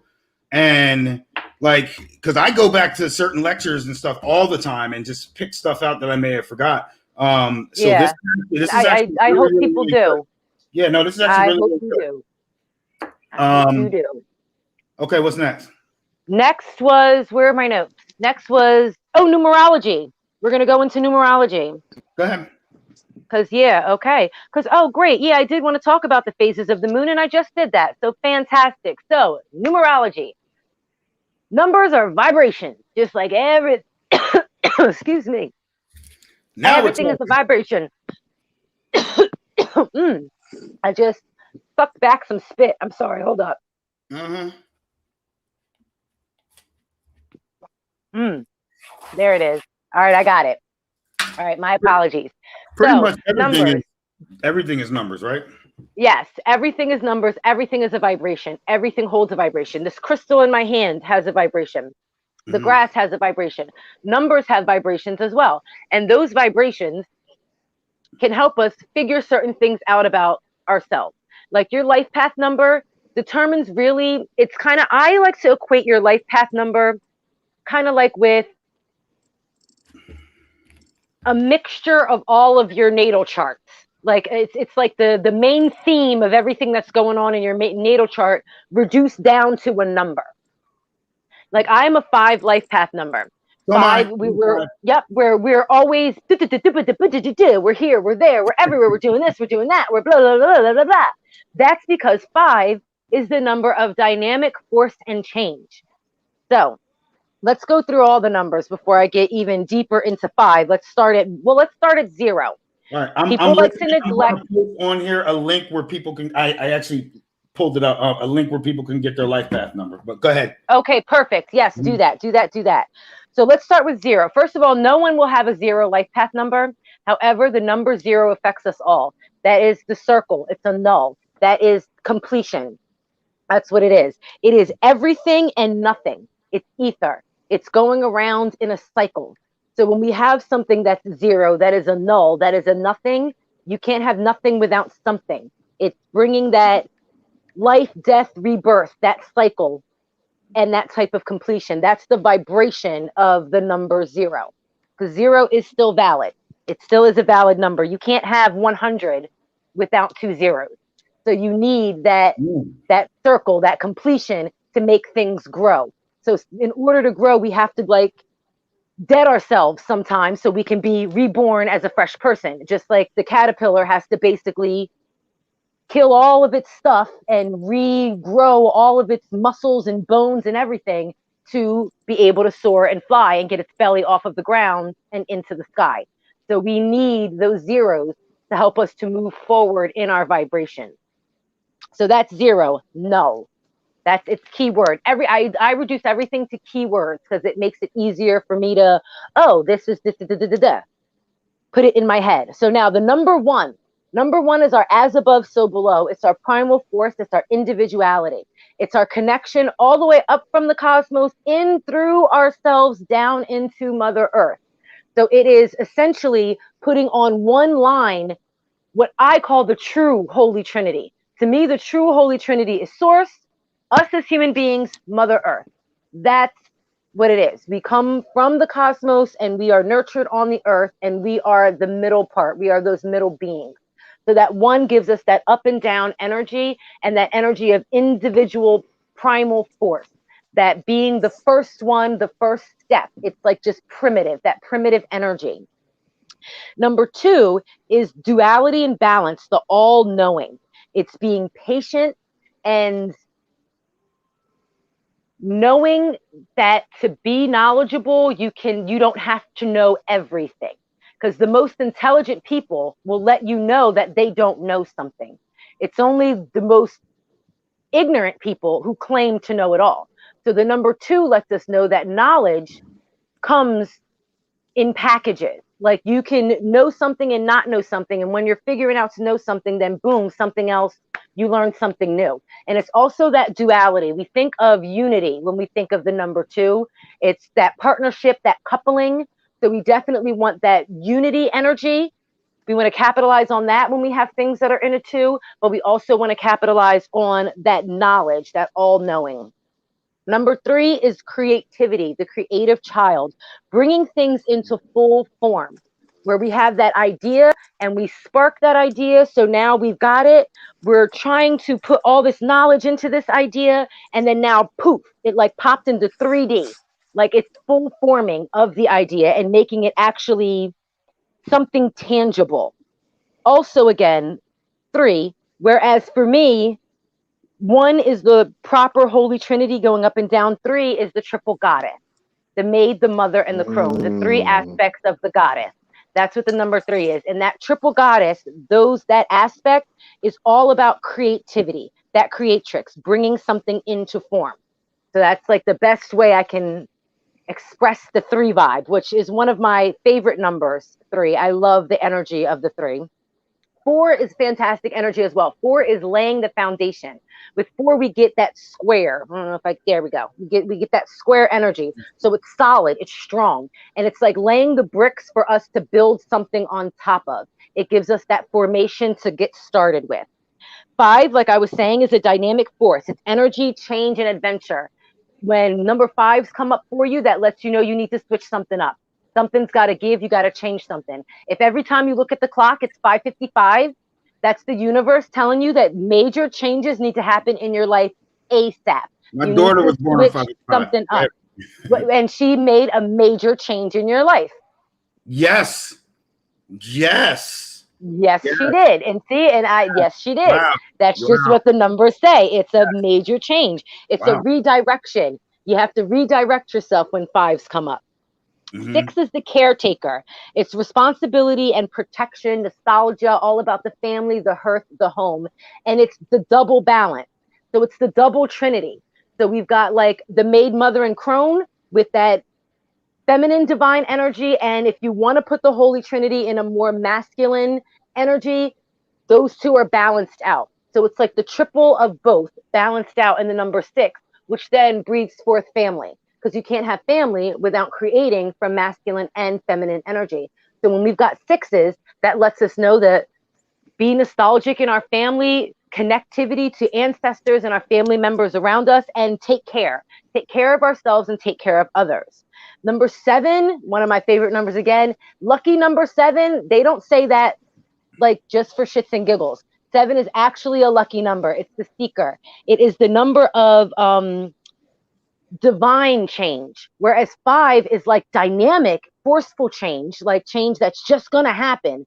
Seven is like change from on high. change that is going to completely rearrange every aspect of your life for the better, because it's a number of luck and prosperity. All right. Yes. Okay. So 8 is the infinity symbol. That is like a master number. When you think of 8, think of like mastery and skill. You are skilled when you see 8s all around, triple 8s, double 8s. If you buy something and the receipt says 888, that's letting you know there's something that you're a master at that you need to keep working at. Because 8 is that number of skill and realism. Yeah. Yeah. So like tap into that and notice if you're seeing doubles and triple 8s all the time, notice what you're doing when you're seeing that, because you're either doing something that's counterproductive to your skills and mastery, or you're doing something that's right in on it and you need to do it. Like this is what you need to do. Get in on it. If you see a bunch of 8s throughout a day, whatever you're doing that day is what you need to be doing all of the days long, because you're tapping into your mastery and your skill. Pay attention to that. Okay. It's also about control and power. I like to put that in there too, because it's not just about having skills, but it's like honing in and mastering and controlling your skills, like becoming the GOAT of whatever it is you want to do, like working towards those types of aspirations. Now, number 9 is cooperation, generosity, and completion of a cycle. Because, 9 is the last single digit number. So that's when everything comes to a completion. So when 9s come up for you, you know that, okay, something is ending, but something always has to end for something to start again. So don't think of 9 as like a sad thing, like something's coming to an end. No, something's got to come to an end so something else can be rebirthed. So something else can start. The end is always the beginning of something, and that's what 9s tell us. Then I just want to talk about a couple double numbers, because like anytime you double or triple up any of these numbers, it enhances the energy of the single digit number. But then we have certain master numbers, like 11. 11 is a master number. 11 is the most intuitive. 11 is that gateway, a column, straight up and down into the divine, into the earth, expanded from that one energy. So it's like that deep intuition. It's like a portal and a gateway directly into the divine when you have that 11 energy. So anyone who's got that life path 11 number, they are super highly intuitive, very psychic, very in tune with the cosmos and other people, and they're very empathetic and sympathetic, and they can just read energies really, really well. It's super heightened intuition. 22 is the master builder. Okay, so remember 2 is like that, the all-knowing. Go ahead.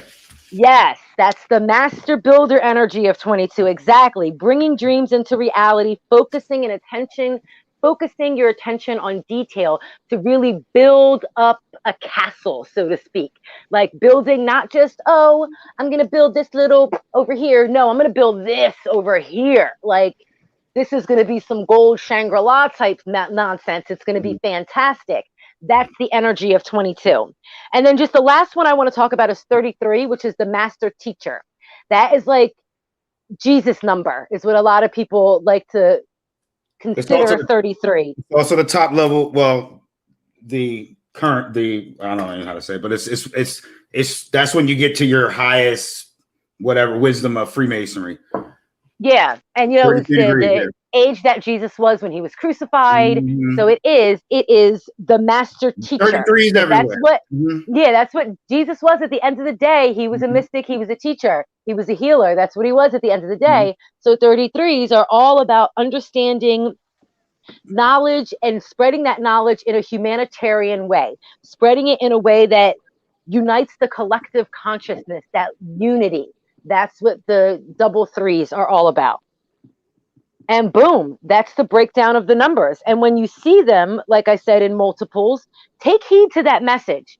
Like take heed to that message and don't just ignore it. Pay attention to it and pay attention to what you're doing and then what comes up next in your life. Especially when you see things like a 5 or a 7 and they come up, or a 9. Like that's letting you know something is about to happen. Something's about to change. Something's about to end. Something's about to start. Something is about to go down. So pay attention. Otherwise, it'll go down and you won't be prepared. And we all know victory loves preparation. Yeah, you gotta be prepared. Yeah, no, Got to I'm be on it. prepared. Trust me. I got my look at you too. I'm on it. I'm like, yeah, no, Yes, no, you've got to no, be prepared. Yep. You've got to be prepared. All right. So that's all I got. That's all I. That's as deep as I go with numerology. That really is, and it serves my Okay. purpose really, really well. I am able to navigate through everything just with that one page of information that I have on numbers. Now I've got a little bit more info on my page than what I've said to you, because like each numbers correspond to tarot cards and they correspond to different planets and all of those good things. And you really don't need to go that deep to be able to take the messages and the knowledge and wisdom from the numbers that you are seeing on a regular basis. So You just really need to know the basics. I have a comment in the chat from Jennifer. She said, I wonder what it means that I always look at the clock when it is 12:27, which is my birthday. Oh, wow. That is fantastic and major. That is letting you know to be aware of who you are truly. Like tap into who you are, like on your rising sign level. Like who are you in the core of yourself? Universe is trying to remind you, yeah, you're here and you're fabulous. Remember who you are. Remember exactly who you are, because sometimes we can forget that. We get lost up in the hoopla of where everyone wants us to be and pulling us this way and that way, that we need to be reminded who we are on the surface and in the core. Like, what is our actual truth and what is your purpose? The universe is asking you, what's your purpose? Remember what your purpose is and why you were put here, why you're here on this planet. So that's what that's meaning for you. So pay attention to yourself. Do some inner work, Jen. Do some nice deep breathing, drop into your heart space and just, I am that I am. Say that over and over and over again, either out loud or to yourself. I am that I am. Say it with your breath. I am on the in breath, that I am on the out breath, and just let that energy flow through to you so you can really get to the root of who you are and then start living like that. You got to live in accordance to your purpose and who you truly are. So, wow, that's awesome. That's very rare. That's only like the second or third time I've heard that someone has told me that's what keeps happening to them. And sure enough, they needed to get in touch with who they are, like on a cellular level, like who really am I? And then let me project that out to the world. She said, wow, great info. I knew I was awesome. Absolutely. Absolutely. You are. Everybody You are yeah. absolutely awesome. Yes. Okay, great. So only because you were talking about in breath and out breath. Are there any? I have a lot of people that are reaching out to me because they know that I'm into meditation and things of that nature. Well, not things of that nature. Into meditation, like it's something that I would say kind of made aware within the last year. Yes, I meditate, but it's really something I've been doing for maybe a couple of years, 2 years now. Mm-hmm. 2 years heavy. Okay. But it was something where it was just like a 6-month challenge. And yeah. probably because I'm a 5, probably because I'm a Leo, but like just shutting my brain down, you know what I mean? And what I learned was a lot of it was the calming of that was all through a regiment of in breath, out breath, right? Yeah. So, but that's like, it's hard for me to kind of give somebody a good starting point tip, only because my brain is just always like some nights I don't sleep just because it's but I'm fine. Like I rest, I'll take a 2-3 hour nap and I'm up and it's still rolling. And I've learned that I'm okay with that. I don't need my 8 hours like they're prescribed. That's for that matrix. I'm over here. Yeah. You know what I mean? Mm-hmm. So like if you were to do like because I still want to do the reading and all that, but if you were to give like a quick 3-minute, if you're just starting to meditate or you want to learn how to meditate, you know what I mean? But like, you can't, like, this is what you should do. Okay. Do you want to just do one real quick? That would be easier than me like telling you what to do. Can I guide you through a real quick, like 2-minute meditation? Can we do that? Yeah, I'll pretend. That would be easier than me like trying to tell you what to do. Let's just do it. So yeah, I'm not going to be long. It's going to be maybe a minute. It's going to be a minute, maybe 2. But this is because I was the same way, Aaron. When I first started meditating, I'm like, this shit is impossible. My brain will not ever shut the fuck up. I cannot do this. But I Right. Oh had, this is man. how I started. This is how I got me. So let's all do this together. Let's Get go. yourself nice and comfortable, Let's go. Hold nice on now. comfortable position. I get comfortable now. All right. Get nice and comfy. All right. And go ahead and close your eyes. And we're going to start with 4 deep breaths in through the nose and out through the mouth. And I want to hear your breath. So hear it, make them really deep.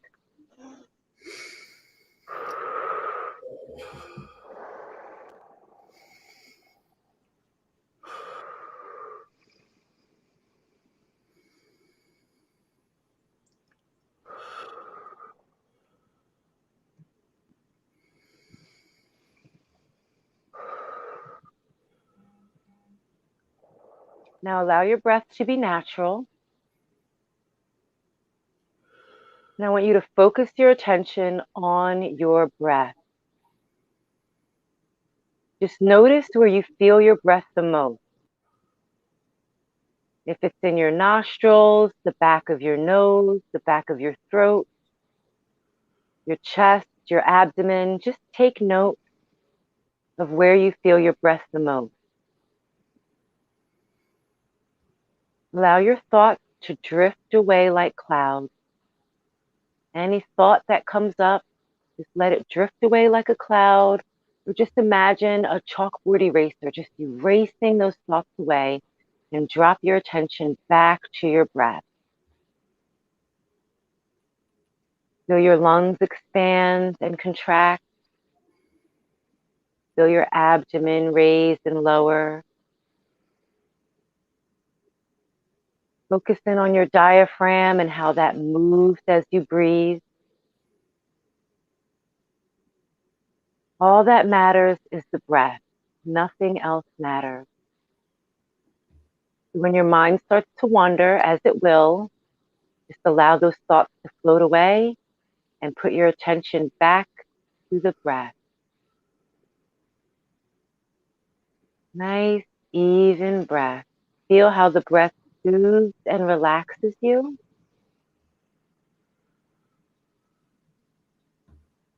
And just sink down, allow all of your muscles to relax. Focusing only on your breath.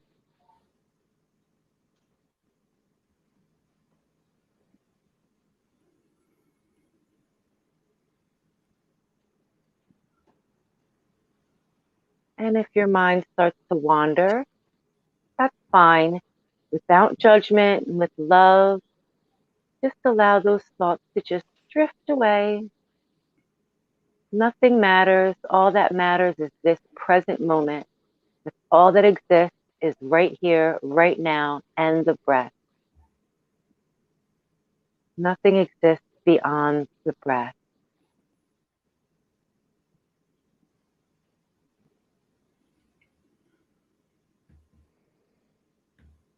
And take a nice deep breath in through the nose. And as you do, I want you to sweep your awareness all throughout your body. Big inhale and just sweep your awareness down your head, your neck, your shoulders, down your arms, your chest, your abdomen. Just checking in with your hips, your thighs, your calves, your feet. Take a nice, another deep inhale. And as you exhale, bring that awareness back up from your feet, your shins, around your knees, up your thighs, your hips, your abdomen, your chest, up your arms, up your neck, and out your head. And we're going to take one more nice, deep cleansing breath. Push all of that air out. Wiggle your fingers and toes and just come back into your body. Move your body around a little bit and slowly open your eyes. Okay. And now, how did that make you guys feel? Wonderful. Were you Felt really able good. to allow your thoughts to drift away? Yes. I think guided Okay, good. meditation is what helps beginners, people that are not I very, very agree. understanding. If a person is looking, anybody listening, anybody that's going to probably watch this in the archives, if you want to get into meditation, if you want to begin to take that journey, I not only recommend, I seriously would want you to look into guided meditation. Find somebody that you feel comfortable with. Contact Natasha if you need to. But guided meditation is important because it teaches you exactly how to begin to give yourself a chance to relax. Some of our brains do not stop moving, and I can tell you, Aaron's like that. I'm like that. We can't shut off. Just sit still. So that's one thing. So I think guided meditation helps, and the guided meditation actually relaxed me a little bit from everything going on. Good. Okay, good. And I completely agree with that, because before I was able to guide the meditations, it took me like a year of listening to guided meditations to get to that point where I could actually still my brain and do my own meditation with it, which I have a SoundCloud, Natasha Monique on SoundCloud. I have a bunch of meditations up there. So if you would like, those meditations are not really so much for beginners, but now that we've done this. Can you text me your links? Yes. And what I'll do I'll text you the link to everything. Yeah. And we'll add them in here, but that's fine. Okay. But no, that was very relaxing. That was great. Okay, good. I'm glad. And like now most of the meditations that I have right now on my SoundCloud are really spiritual, energetic meditations. So now that we've done this, and I don't even know why I didn't think about doing this before, I need to do a beginner's meditation thing on my SoundCloud. So I will get all the way on that, because me as a 5 life path as well, I'm do. I sleep, maybe a solid sleep, maybe 4 or 5 hours. Then I'll be laying down resting, but I'll be in that in between that we were talking about, where I'm not really asleep, I'm not really awake. My mind is like, one side of my mind is going, but the other side of my mind is kind of at rest. So I might even reach out to you for that, because I may have quite a few people that are interested, and I can do it like on this. I can have up to 10, I think, or 15 people on this platform. We don't have to go live. We can just kind of that do would it in be the awesome. studio, so you can facilitate it. And if people get interested, then maybe we can do like, okay, whatever, you know what I mean? I'll take bids for it. But I think in terms of like, I'm not like, some things the community can be private, you know what I mean? That just because we want to grow, you know what I mean? And this is more informative for the masses, but I also like doing things, kind of in private, like on these platforms where we're just kind of growing collectively together, away from, the melee and all the crazy, smorgasbord. And I'm absolutely down. I'm all the way totally down. Yes, I am. Because meditation is an excellent way to tap into all of the energies that we were discussing. To tap into any zodiac sign, any planet, any numerological vibration. Meditation is the key to tap into all of those energies. So it's a cornerstone. It's a foundation for even witchcraft. Like being in a meditative state, that's a huge thing that witches do. We have to make sure our intentions are right before we do any type of ritual or spell work. We've got to make sure that our mind is right and that we're in the proper mindset, so that we're putting the right energy out there. And meditation is the way in which to get that vibration and hone it in and focus. Be focused, man. Yeah. You got me chill as hell right now. Good. I'm sitting here like, Yes. So you ready to do a reading now that you're all relaxed? Yes. Let's do the reading. I don't really let people up in my business, but go ahead. Let's go ahead and do it. Well, this is going to be a general reading, and this is my own personal spread. I'm going to pull 5 cards for you. It's going to be for your mind, body, soul, and spirit. And part of the reason why this is the spread that I do, because this is the Sacred Alchemy spread. And what Sacred Alchemy is basically transformation. And in order to truly transform, there are 4 major aspects of us as human beings that we need to tap into and bring into balance that can really usher change. And now this concept, once I tapped into this and made this realization for myself, is really what ushered in the entire practice of Sacred Alchemy, which started the school, which prompted the book and all of that good stuff. So this Sacred Alchemy spread lets you know what you need to do mentally in your mind, physically in your body. Your soul is your emotions, so in your heart space, and then your spirit is like your higher self. The messages from your higher self. I then pull the 5th card from an oracle deck. And for you, I'm going to use, let me see if I can get it in the camera right. Work Your Light Oracle. That's the oracle cards I'm going to use for you. I wanted to use my Ascended Masters oracle cards, but I left them in North Carolina. Okay. It was like Sophie's Choice, trying to pick which cards to bring with me because I couldn't bring all 60 of my decks. And it seriously took me about 45 minutes to figure out which ones to bring. And when I got down here, I'm like, damn it, I should have bought that one, and that one. But anywho, we're using Rider-Waite-Smith as our tarot cards, which is the beginning most popular tarot deck. And before I start your reading, little history I wanted to put out there about tarot. Tarot is not the devil. Tarot is not evil. Tarot readings are not bad. Like, there's no such thing as a bad tarot reading. It's all just knowledge and wisdom and power, and it's how you interpret it and what you do. If you follow the lessons and if you take heed to the messages and warnings, all is going to be good. If you don't, I know from personal experience, if you don't listen to the cards, shit will not be good. It will be messed up. You will feel the lesson that the cards were telling you. Okay. When the first tarot cards first started coming out, actually popularized more so because out of the church. I lost your sound. Because someone, hold up. There you go. Hold up. Okay, someone was calling me. My bad. It was my sister was calling me. So yeah, okay. So actually, the actual cards came out of things like the clergy, things in the church, because parishioners weren't allowed to read. They weren't able to read. So the sacred text could only be read by the priest. So they would put pictures and symbols on cards and give them out. So here is the lesson that I taught you from the sacred text. Here it is in a card. Go and meditate with it. Look at it. You know what I mean? Like, that's the lesson that you have for that day. And then, of course, it transmuted into a lot of other things. Fortune tellers got their hands on it. It was a parlor game for a while where women would play it like they played bridge. And it got into fortune tellers where it was more like a party trick and a game where I can see your future, and like you pull the death card and that means somebody's going to die. And should people stay away from the ones like down, like here in Jersey, we have them down like at the boardwalk at like every other thing. Yes. Okay. Be very particular about if they're offering $5 for a tarot reading, that's a parlor game. They're gonna. Sorry, it's actually have a question in the statement. It's just from the comments. I don't want to. I want to get before we do our reading. Yeah. Okay. The question was: do you use Modern Witch Tarot deck or Mystic Mondays?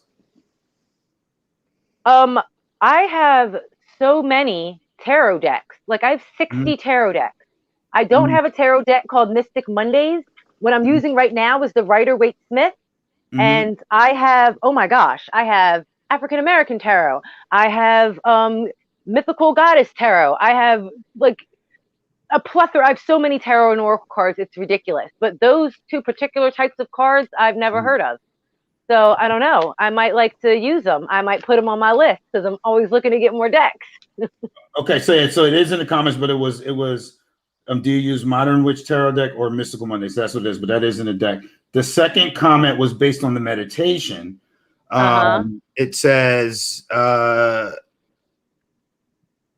have to address it right now. I don't well, it is in the comments. We addressing it right now because you wrote it in the comments. It says when I was sending my energy down to my feet and bringing it back up to my head, what does it mean that I feel like my energy wants to go out to the universe and is attracted like a magnet to the constellation Orion? Oh, that means go with the flow of what your intuition is telling you to do and allow your energy to go out there and be connected to the belt of Orion. Allow that to happen. Don't resist. Anything that your energy wants to do not resist it. Resistance is no good, no bueno. You always want to be in flow. If your energy, when we were going down, that was just a sweeping of awareness. If your energy wanted to keep going down out of your feet or up through your head, let your energy go. That happens to me all the time where I think I'm directing my energy somewhere and it's saying, no, I feel like going out here. That means there's something in Orion that you need to connect with. So allow your energy to go out there and connect and pay attention to what sensations you feel once you push your energy out like that, because those are messages that you need. You can get messages in many different ways from the cosmos. It can be like, I am claircognizant. So for me, when I reach my tentacles out and want to get knowledge and wisdom, it drops into my head like a knowing. like something that I've known my entire life. Like, oh, duh, of course that's it. That's what it is. That's what it means to be claircognizant. You could be clairsentient, you can be clairaudient, you can hear the voices, you can see things like in your mind's eye, you can feel sensations. All of that is just the way in which you're interpreting and downloading that information. And you definitely want to flow with wherever your energy wants to go. Your higher self has been here before. Your higher self is your energetic self. Your higher self has been here since the spark of creation. That's how old your higher self is. So if your higher self, your energetic self wants to reach out somewhere, let it go and let it flow, because it's for your greatest good. Your higher self does everything for your greatest good and your highest purpose. So just trust and let your energy do that. So yeah, that's the answer to that one. Okay. Reading all right. Time. Ready. Reading time. Reading okay. Time. Reading time. All right. Big money. Big money. No, I was kidding.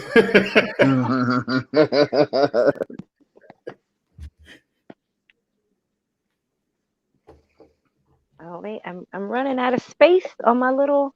I have too many things going on, of course, because I have to have 50 million things around me. How else would I live my 5 life paths without 50 million things around me? But look at you, Mr. Major Arcana. I'm gonna explain that in just a minute. Okay, so the first card we talk about in the Sacred Alchemy spread is the Oracle card. The Oracle card is a message from the universe, from spirit, from source. And yours is, let me see if I can, I'm backwards. Okay, I think I got it. Wait, hold up. I'm trying to get the light right in my, and it's opposite of me. Man, y'all see my friend come out on the live? There we go. Okay, so that is your Oracle card there. I hope you can see it. Yeah. That's like as good as I can get it in there. Okay. All right. So, and that is the card of Inner Temple. Devotion, tune into the portal of your heart. And on the picture, you have a mirror image of 2 beautiful women. They're kneeling down. Their heart chakra is just lit up with this beautiful glowing light. And there is a stairwell ascending up to the cosmos. It's a black sky with stars. On top of it is an orb with a cross and an orb in the middle. And there's just columns and temples on either side with crystals and roses. So all of that is letting you know, the universe is letting you know, stay devoted to your craft. Stay on this path. Like you are creating a temple of knowledge that is enhancing your inner self, but is also spreading out to people in a way that is going to touch them even when you switch your devotion up. So even when you change gears and maybe do something different, like in years when you're done with this show and you do something else, the things that you're doing now is building up that temple, and just stay devoted on that to what you're doing, because you're building something that is going to be for the greater good. You may not see it right now, but in time to come from now, keeping on this trajectory, there's going to be someone who's going to look back at a video that you did maybe 5 years from now. They'll look back at something that you did maybe 2 weeks ago, and it'll completely change their life, completely alter and change their life for the better, for the betterment. So this inner temple is letting you know all of these things that you had inside your heart to do, all of this nagging, all this nagging and tugging. So when your heart tells you, Aaron, do this, Aaron, start this project, do this, reach out to this person for this, do it, because it's building your temple. Okay? Does that make sense to you? You have questions about that? Almost, yeah. Just that, yeah. Go ahead. Okay. So now, you're right. First card is your mind. This is in the position of your mind. So this is your thoughts, your mental capacity. And we've got Judgment.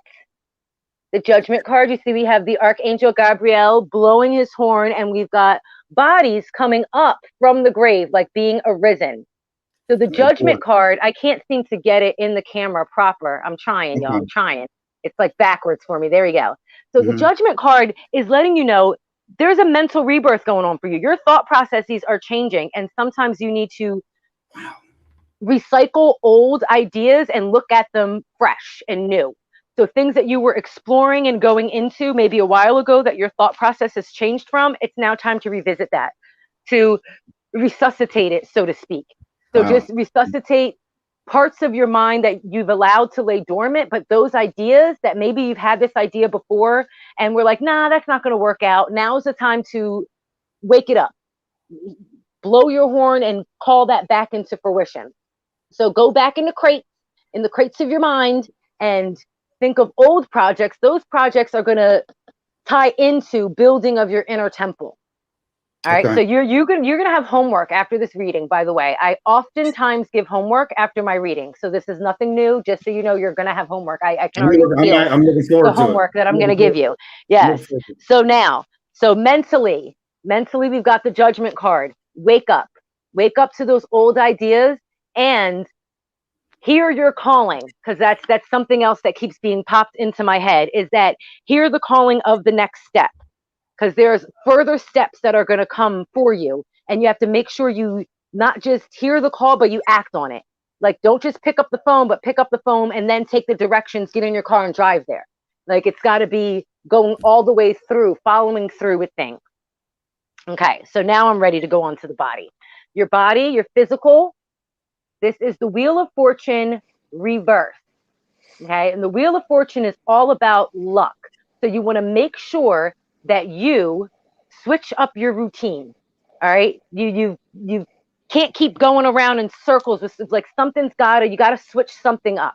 Something's got to be brought to an end that you don't need to physically do anymore, because it served its purpose and you don't need it anymore. So you can let that go. You're kind of holding on to it because you've been doing it for so long. It's just like in the wheelhouse of what you're supposed to be doing, and you think you're still supposed to be doing it, but you don't need to.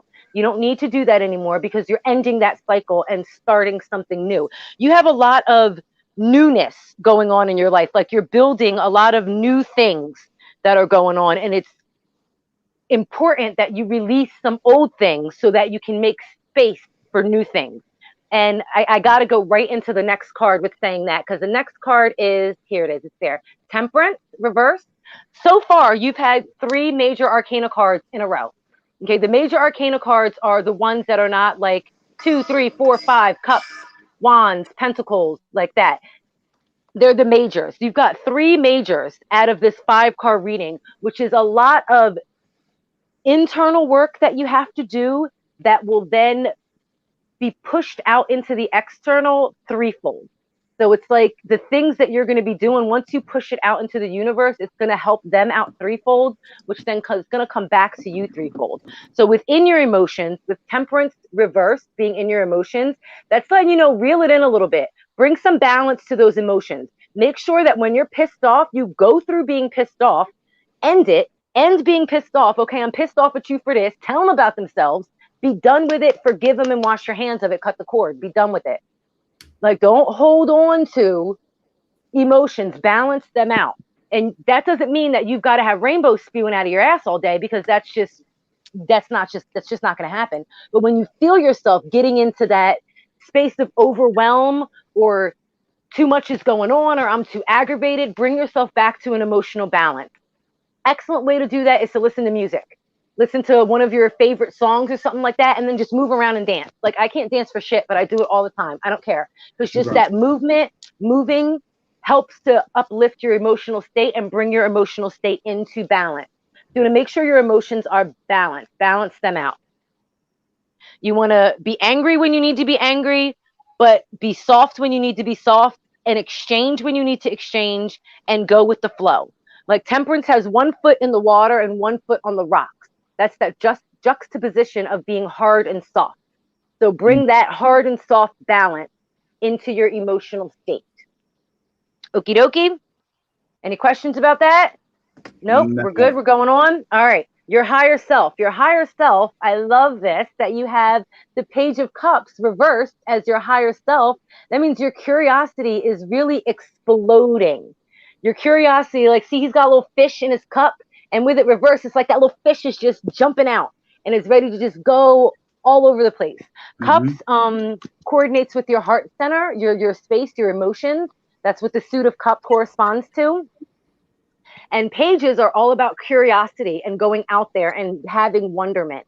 So with the Page of Cups being reversed in your higher self is reminding you to go back to, like, revert to that childlike wonderment, where you're exploring things that maybe, yes, you have encountered them before, but see them through new, fresh, childlike baby eyes.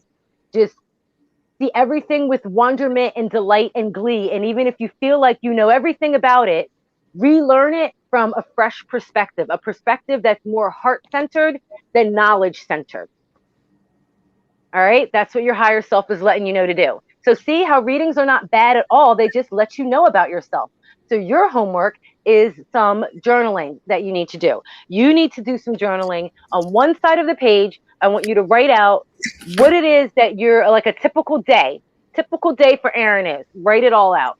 On the other side, I want you to pull out from that day, like words on how doing this, how does this make me feel? Doing this, how does this make me feel? Do I really, in getting the feelings along with the actions of your day will help you to weed out what you actually need to be doing right now that's in alignment with your inner temple and the things that you need to get rid of that are no longer serving you purpose, that's in accordance with that Wheel of Fortune reverse. What I did all day long. So you can even do it tonight for what you did today if you feel like it when you're up and your brain is going.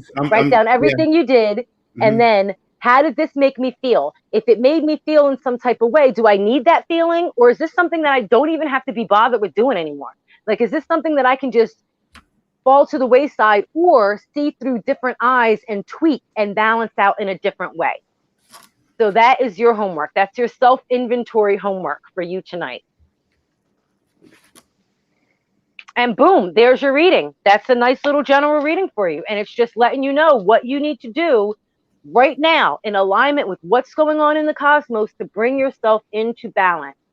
And that's what the goal of the art of sacred alchemy, that witchcraft, what I teach in the school is how to not just do the spells and rituals, but really how to hone into your own energy and literally change your energy.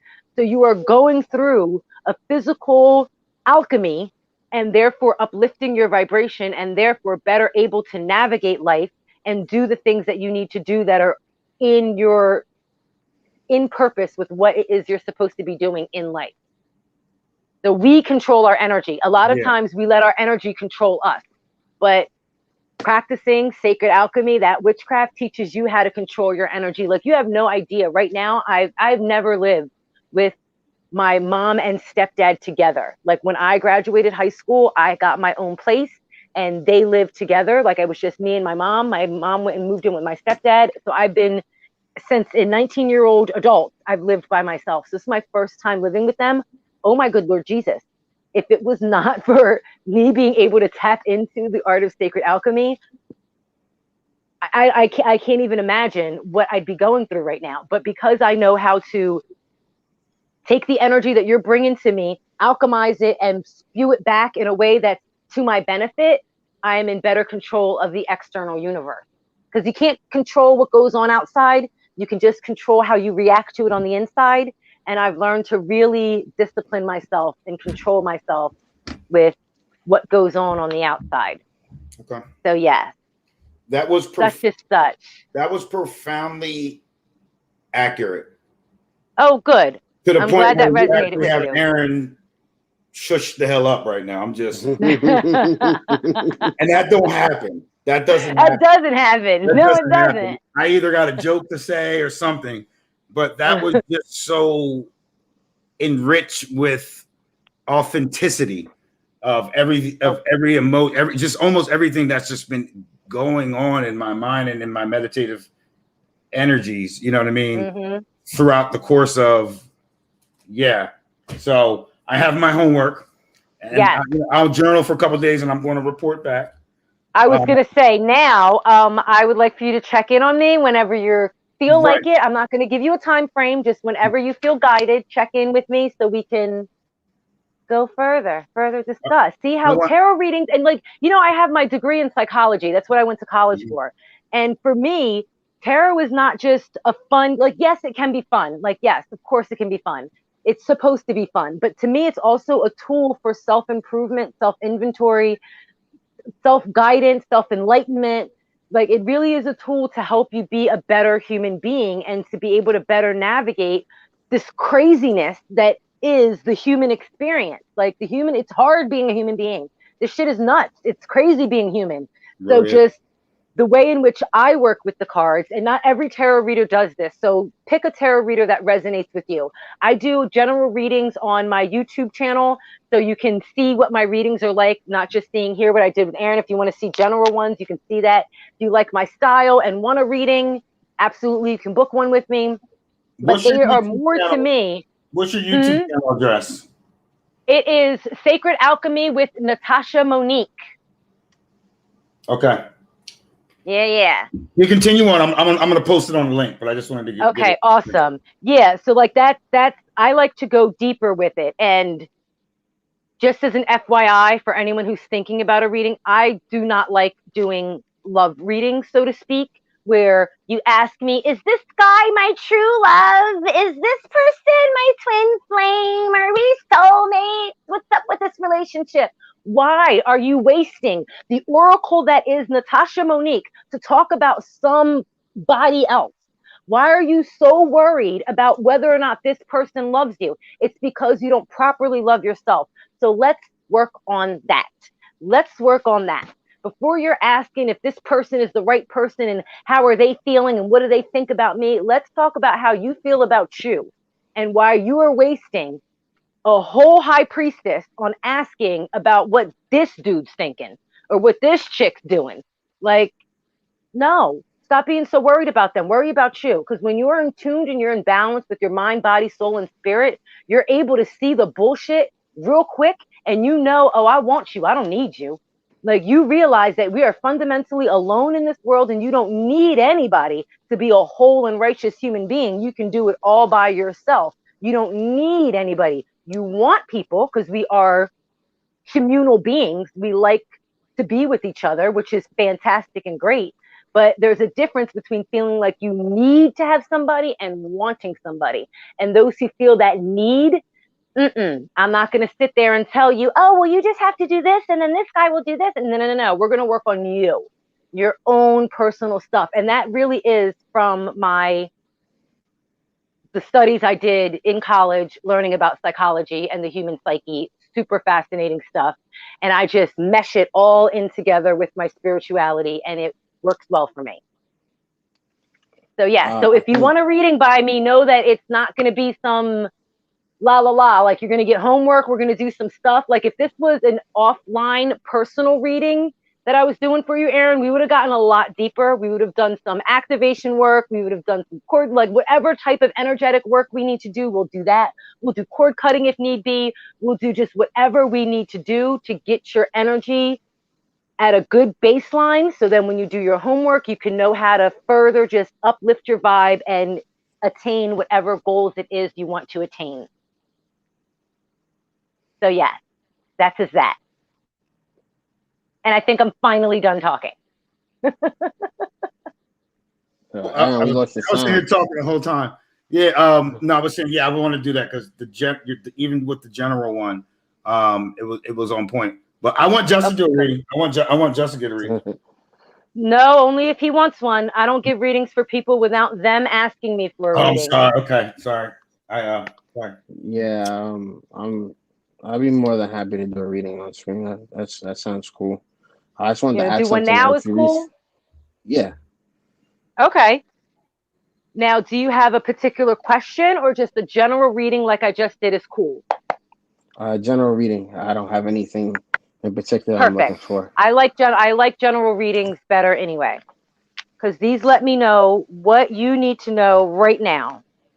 So just let me shuffle the cards up. Oh.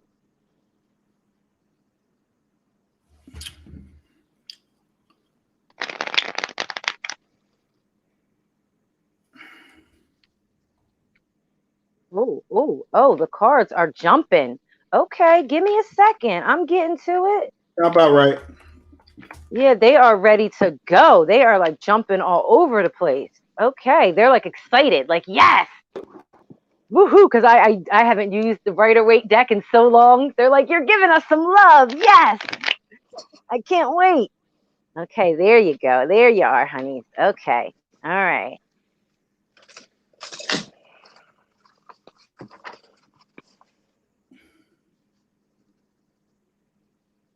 Well, aren't you just all up in your feelings? I'm gonna explain in a second. I'm just gonna explain in a second. Let me get your universe card. Okay. All right. So your message from the universe. Let me get it again. There we go. Okay, boom. Birthing a new age. And you see we've got this beautiful orb and this stone, like sacred geometry down here, and the woman in the middle, and she's just hands up to the cosmos, and she's just absorbing in all of this celestial energy. And the card is birthing a new age, birthing new creations, dreaming a new world into being.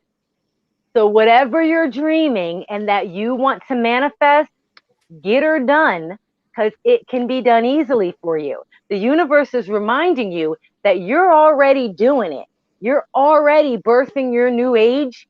So everything that you think to do next, whatever creation you have to do next, do it, create it, because all of this is going into this new age that you're going through, that also the rest of like the rest of the world, we're in like the age of Aquarius has ushered in, and I don't get into far detail with that, but in conjunction with that age that's ushering in, you personally have your own beginning that's ushering in, your own new way of thinking that's coming in. So embrace that, go with the flow of it, hold on to all of it, and anything that you dream that you want to do, know that, oh, okay, I dreamt about that, so I can do it, not a big deal. Like, don't even let it be a doubt in your mind that this shit's like that it's not going to work out, because it is. It is. Even how ridiculous it sounds. You could say, hey, I want to, I don't know, make a sculpture out of butter. I'm just pulling something out of my ass. Make a sculpture out of butter. That's the right thing for you to do right now. And it's in accordance with what you need to do in birthing your new age. So, and be creative. Really sink into your sacral chakra and dig deep into your creativity and get all your creative juices flowing. Everything that, even if you think it's mundane and stupid and no one's going to like it, you're wrong. You're very wrong. I'm telling you right now that you're wrong. So do it, because it's going to benefit you and it's going to benefit your transition. So now, all of this, this is why you were all in your feelings. That makes sense to me now, because you create from a space of feelings. So first, mentally, this reading is, I'm excited for this reading for you. We've got the Two of Wands in your mental. That is wonderment. You see how we've got this guy here? I can't seem to, yes, I can. There it is. He's on the top of a castle. He's like at the top turrets of a castle, got his little wands, and he's looking out over the ocean on the ships that are either going out or coming in, but he's looking out. He's the boss. He's got the world in his hands, and he is dictating who goes and who stays, who's wandering out in the world and who's coming back in. It's the number 2, which is that number of that duality and coming into unity and balance. So now is let your mind wander and explore. Really let your mind go out there. Expand your mind into learning things and learning how to do things that you didn't even think that you would be interested in. Because some of those things are going to be that creative spark that you need to help you birth your new age. So wands are associated with the fire sign, which is all in your passions. Still more sacral chakral energy in those first 2 cards. So really dig deep into your creative self and let your mind expand so that you are creating even outside of your own metrics, your own box. Like, just break that box down and then just boom, go all the way for it. Like you're just going out on a voyage, and just do it. You don't have to know what you're doing. Okay. Mind you, you don't have to know what you're doing at all. You don't need to know what you're doing. You just need to do it. That's all you need to do, is expand your mind and do it. How I know you need to just do it is because in your body, you have the 4 of Cups reversed. So we got this guy here. He's sitting here looking pissed off at these 3 cups because they're empty, but he's not paying attention to this full cup that's coming to him. With it being reversed, you're holding that full cup. You've got the full cup. The full cup is right there for you. You know the abundance and the things that you need. You have it. You have the tools.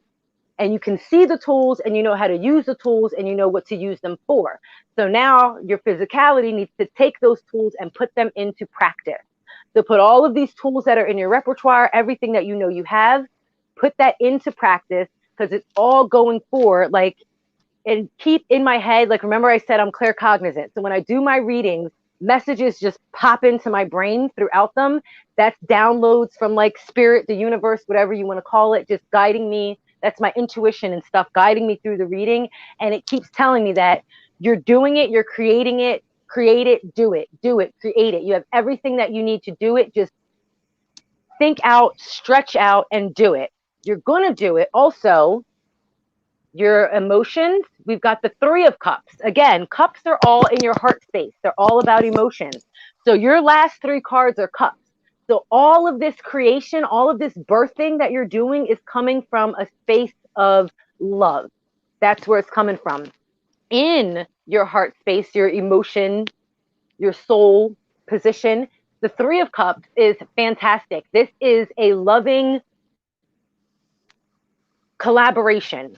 Okay. So as you're going through getting your creations, expanding your mind, birthing all these new creations, you're going to encounter more people who are in alignment with you, who are going to help you.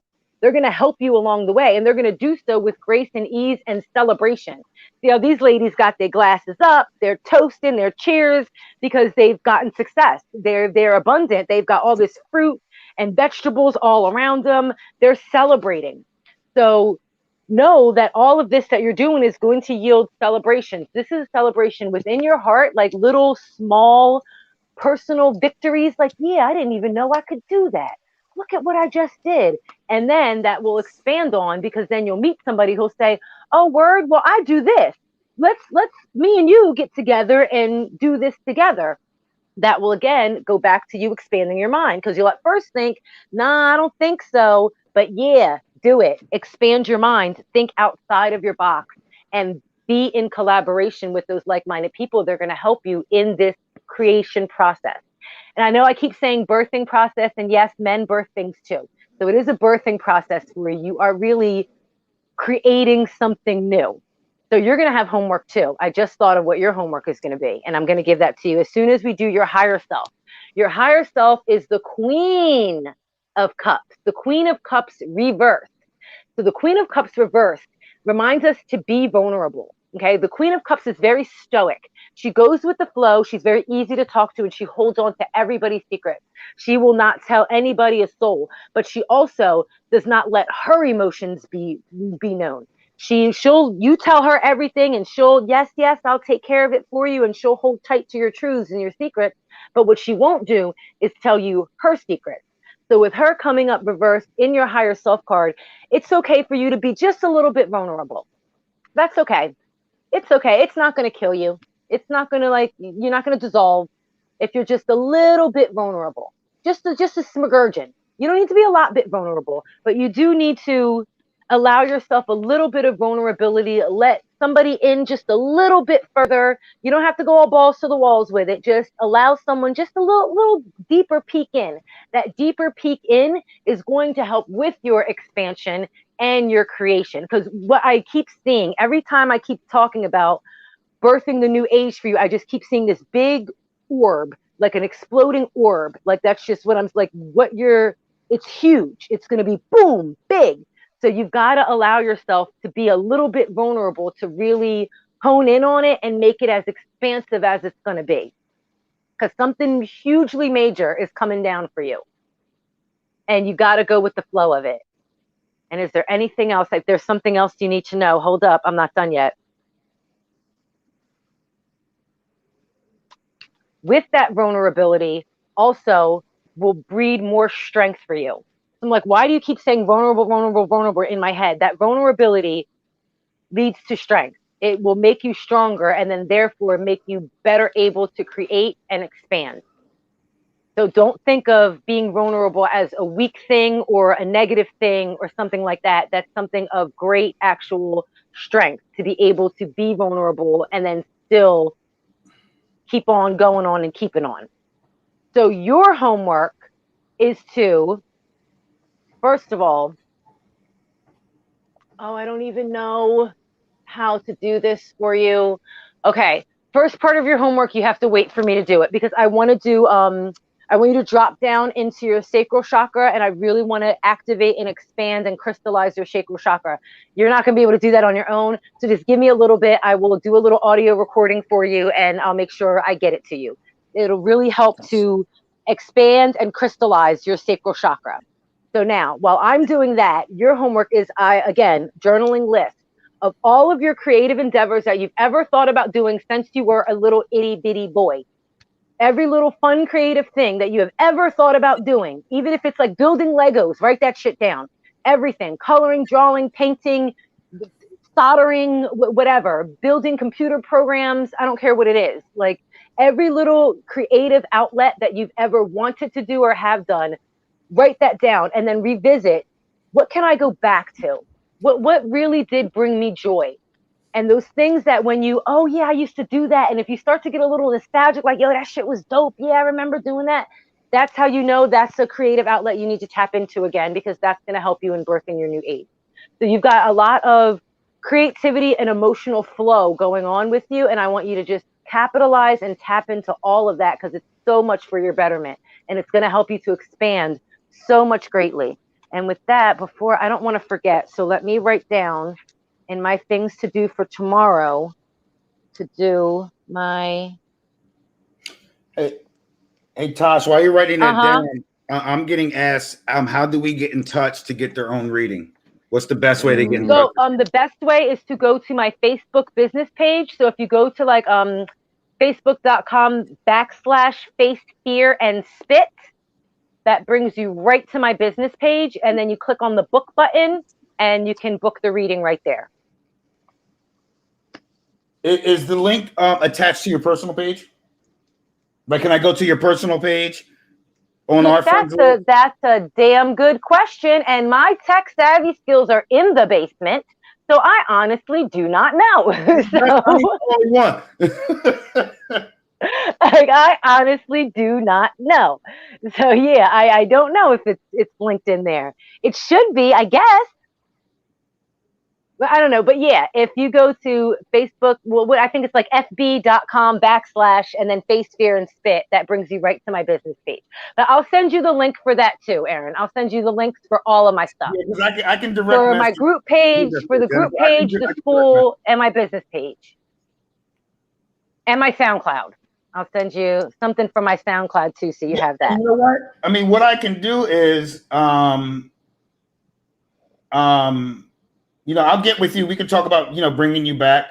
And the cool thing about here is like, if people want to do, I mean, naturally they want to have a private one, but even if we do a show and you're doing, I would like you to come back and do just a quick rundown on what the Zodiacs are looking like, going into the, the new whatever, the new month or whatever. So if we can do that, it'll be great. But I also like, I'm platforming a lot of people here. So I have a buddy of mine, he's starting a, to bring consciousness to, drinking water within a lot of the urban communities, a lot of the poorer communities. Okay. Yeah. So he created like That's so important. It varies. So he's designed he's worked with some very fabulous people, and they designed a water canteen for the hood, in lack of better words. You know what I mean? It's really just to bring awareness That's awesome. Although I'm gonna get with him. I don't know if he's watching. I'm gonna get with him because he had like different brands, and it was like the Bodega brand. Like he used certain names of like staples in the hood that we all know. Like you hear Bodega, we know what that is. And he's calling like Bodega brand. So it's kind of designed to kind of counter the Bodega. I mean, we all know and love the Bodega, but it's a gift and a curse. We do. It's a gift and a curse. But that ain't food they sell. You know what I mean? No, it is not. No, that is not. No. Meat. So you know what I mean? No. So right, and they're not killing proper nourishment. Right, they're killing us. So his way was to counter that, but to also pay homage to where he was from, which I thought was just magnificent. And young guy, I always say young. Everybody's younger than me now. But because you're so old. Don't even go there. Well, I'm not, but I am. But so I want to bring awareness there. But we can bring you on here, and then put your Venmo up there, put your Cash App up there.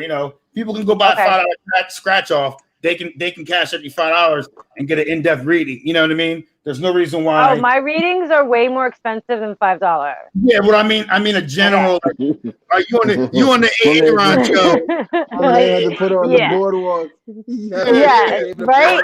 Like they're way more. He's trying to put me on a boardwalk, Jesse. He's trying to put me on a boardwalk. For $5, you can get one card and a sentence. That's what you get for $5. You get a card and a sentence for $5. You know what? You got my mind messed up for my reading, and like I'm excited to like do my journal entry, write shit down. No, I'm excited to go do that. I didn't mean like that, but if somebody wants maybe a general one, or even want to just donate to what it is that you're doing, the teachings and awareness. I would like to put that up to too. It's more not I shouldn't have been marketing the reading like that. More to kind of donate to what it is and how you're making knowledge born about really just an ancient concept of understanding self-awareness and your connection to the universe and how you can tap into that. That's really I found that through just learning meditation and really educating myself on each chakra. And that's important for me to say that. It's not just one and like an elevator light going up. I had to learn each one. I had to learn how to focus my breathing in and out for each one, for root, for throat, for heart, for and all that's just to get to my crown, which has your direct access to the source. So that's your Christ consciousness. That's why the crown chakra is purple. That's why they drape Jesus with the purple cloth. That's your crown chakra. Royalty and divinity. Exactly, royalty, divinity. Yeah, Christ means king. So but the irony about that, is I'll do this real quick. I'm being told to, but people need to understand that even if you're reading the New Testament and all that, and you always say the Bible's allegory, but Jesus was always the teacher and the prophet through the whole Bible. The only time you saw Christ the King, and I've debated pastors about this, and not one of them has ever proven me wrong. I don't like to say I beat a whatever, but but Christ means king. Christ was not awarded his crown or his kingship until he defeated the cross. Now I challenge anybody to name me one book of his teachings after he defeated the cross. You can't. The only one you can is his appearance in Revelation when he was speaking to John on whatever island he was at, which was actually the island in Islam where Yaqub was, but I'm not going to get into that.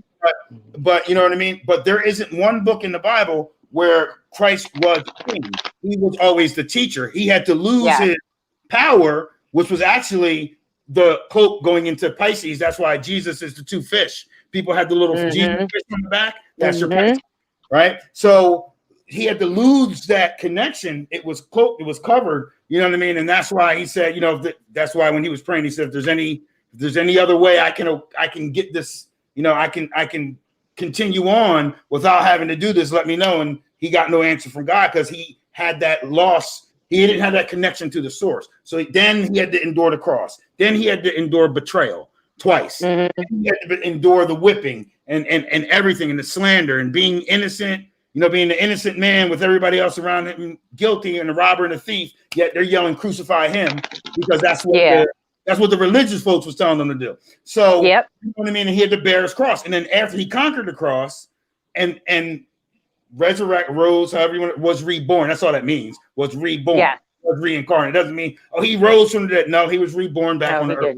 Right. Yeah. So that is your Christ consciousness. But Christ means king in the ancient text. And he wasn't king until he defeated the cross. There is not one book in the New Testament where you heard King Jesus speaking. You heard the prophet, you heard the teacher, you heard the one that was connected to the source. You know what I mean? You heard, the son of God, but he also said we are all sons. You know what I mean? Yeah. But you never had the king. The only time you had the king was in Revelations, which you should question. So I just wanted to add that in there, but that is all symbolized by the crown of thorns, the red, the purple cloak, a robe that they put on them, and that is your crown chakra. It all goes together. All goes together. All goes together. Yes. So they know how to get a hold of you. Any links that she has and all her information, she's going to message it to me. Yes, I will message that to you tonight. You'll message it to me tonight, and I will. Go ahead. I did drop the business page in the chat. I dropped the link to the business page in the chat. Perfect. Thank you. No Thank you. worries. Thank you. No, thank you That's for everything. wonderful. Yes, and you as well. When you're done your homework, I'd like to hear what new creative endeavors you're about to get into. I'll Okay. be sure I to mean, you reach can out. share it if you'd like. I would appreciate if you would share it so then we can do next steps. I don't Definitely. like to just give a reading and abandon somebody. So just know I that as know. well. You get a Oh, reading you know, from I me, need you get next homework, step. and then you get follow up. I Because need I the can't whole just like umbilical cord cutting. I need all that. I need the umbilical cord cutting. All that. No, yeah, cord cutting is super powerful. Like that shit is no joke. And when I was living down in the mountains, I put them cords right in that mountain. Yes, got rid of so much stuff. Yeah. No, you went home with some shit, with some stuff, and yeah. Yeah, I need that. Yep. Okay, great. So we'll plan when I come back on next. This was great. Thanks so much, guys, for having me. Absolutely. I loved it. This was awesome. Thank you so much for educating us. Yes. My pleasure. Right, we can actually make this a series because you know what? I think this 2.5 hours. Thank you. This was really a tutorial. You really gave us a beginner's look on how to get your natal, what the phases of what the different zodiac houses are, what that means for your particular one, how to find that. This is a real good tutorial episode. So if we ever want to come in, you can just get busy and just get right into a build on how to grow this knowledge and how to grow this self. Okay, great. That's really what it is. Yeah, because already thinking, we did not discuss the different phases of the moon, and that is something that I would love to educate people on because we do only pay attention to the new and the full, and we neglect the other phases, and we need them. Like you said, the woman with all 8 phases. Yeah, we need all 8 them phases. Sun got one phase. That's it. 8 goddamn phases, divine, and it's so true. It's so true. We need that. We need those 8 phases. We need those 8 phases. Those 8 phases are important. So yeah, so we'll discuss what we'll talk about next time. And if anyone out there listening has something that they would like to know a little bit more about, let it be known. Most likely, I know about it. So I'd be happy to educate you on it. Like I know a lot about a lot. Just putting that out there. So I'm always happy to answer any questions, talk about anything. And if I don't know something, I am no stranger to research. I love to research and learn new things and channel new energies. I love to do that. Like I may know a lot about a lot, but I don't know more than I do know. So always willing to learn. Natasha, thank you so much. I'm going to remove you off here, but stay in the studio for us. Okay. When we end the broadcast. Okay. We will do a part 2. Maybe on part 2, we can get a Q&A going. And I'll have somebody moderating the comments, just throwing the questions at you one by one. What does this mean if I see these numbers all the time? Is there, what you'll probably get a lot is like I always smell this scent or things of that nature, and it reminds me. Oh yeah, I'd love to talk about things like that. That is, that goes into the clairs. Yeah, we're talking about all the clairs. I'd love to get into that too, because some people, we don't even know we've got a clair. We don't even know that. Like, what is this? And we don't know. Oh, dude, you're clairsentient, huh? I don't even know what that means. Like, so I'd love to talk about that. Yeah, people are getting that. Like, and I think it's because we hit that Aquarian energy now. And we're here, and everyone's waking up. And it's crazy is like people are looking like, oh, look how the moon is streaking lights through the clouds. I'm like, that's Aquarian lights. Like they're shooting right down. You can see them, and you'll get like CNN saying, oh, look at how amazing the sky looks. I'm like, have you ever seen the sky look like that? No. Remember the energy of Aquarius. Aquarius has that I think energy. So everybody's actually using their fucking brains. Like they're actually thinking and paying attention. And a lot of people are, what is going on with me? A lot of people are torn in that Pisces and Aquarian to where like I'm getting a lot of outreach to me about, this person's going through this or this person's going through that. And what does that mean? And like in my mind, I know there's just a terror, like he's awakening, but you know, or they're awakening. I say she or he, whatever they're awakening, but like something inside of them is me. It's almost like taking like it's almost like having a bad trip or something, where it's like you're kind of having fun, you're groovy to it. Then after a while, you're like, oh my God, why is it still going on? Why do I still feel like that? I don't feel normal when I wake up today. Am I still on this acid? Like, you know what I mean? It's kind of like you're not on the acid, you're in this new energy, and people aren't handling it well. But yeah, we can do it. We'll do it in the chat. We can build how the episode looks.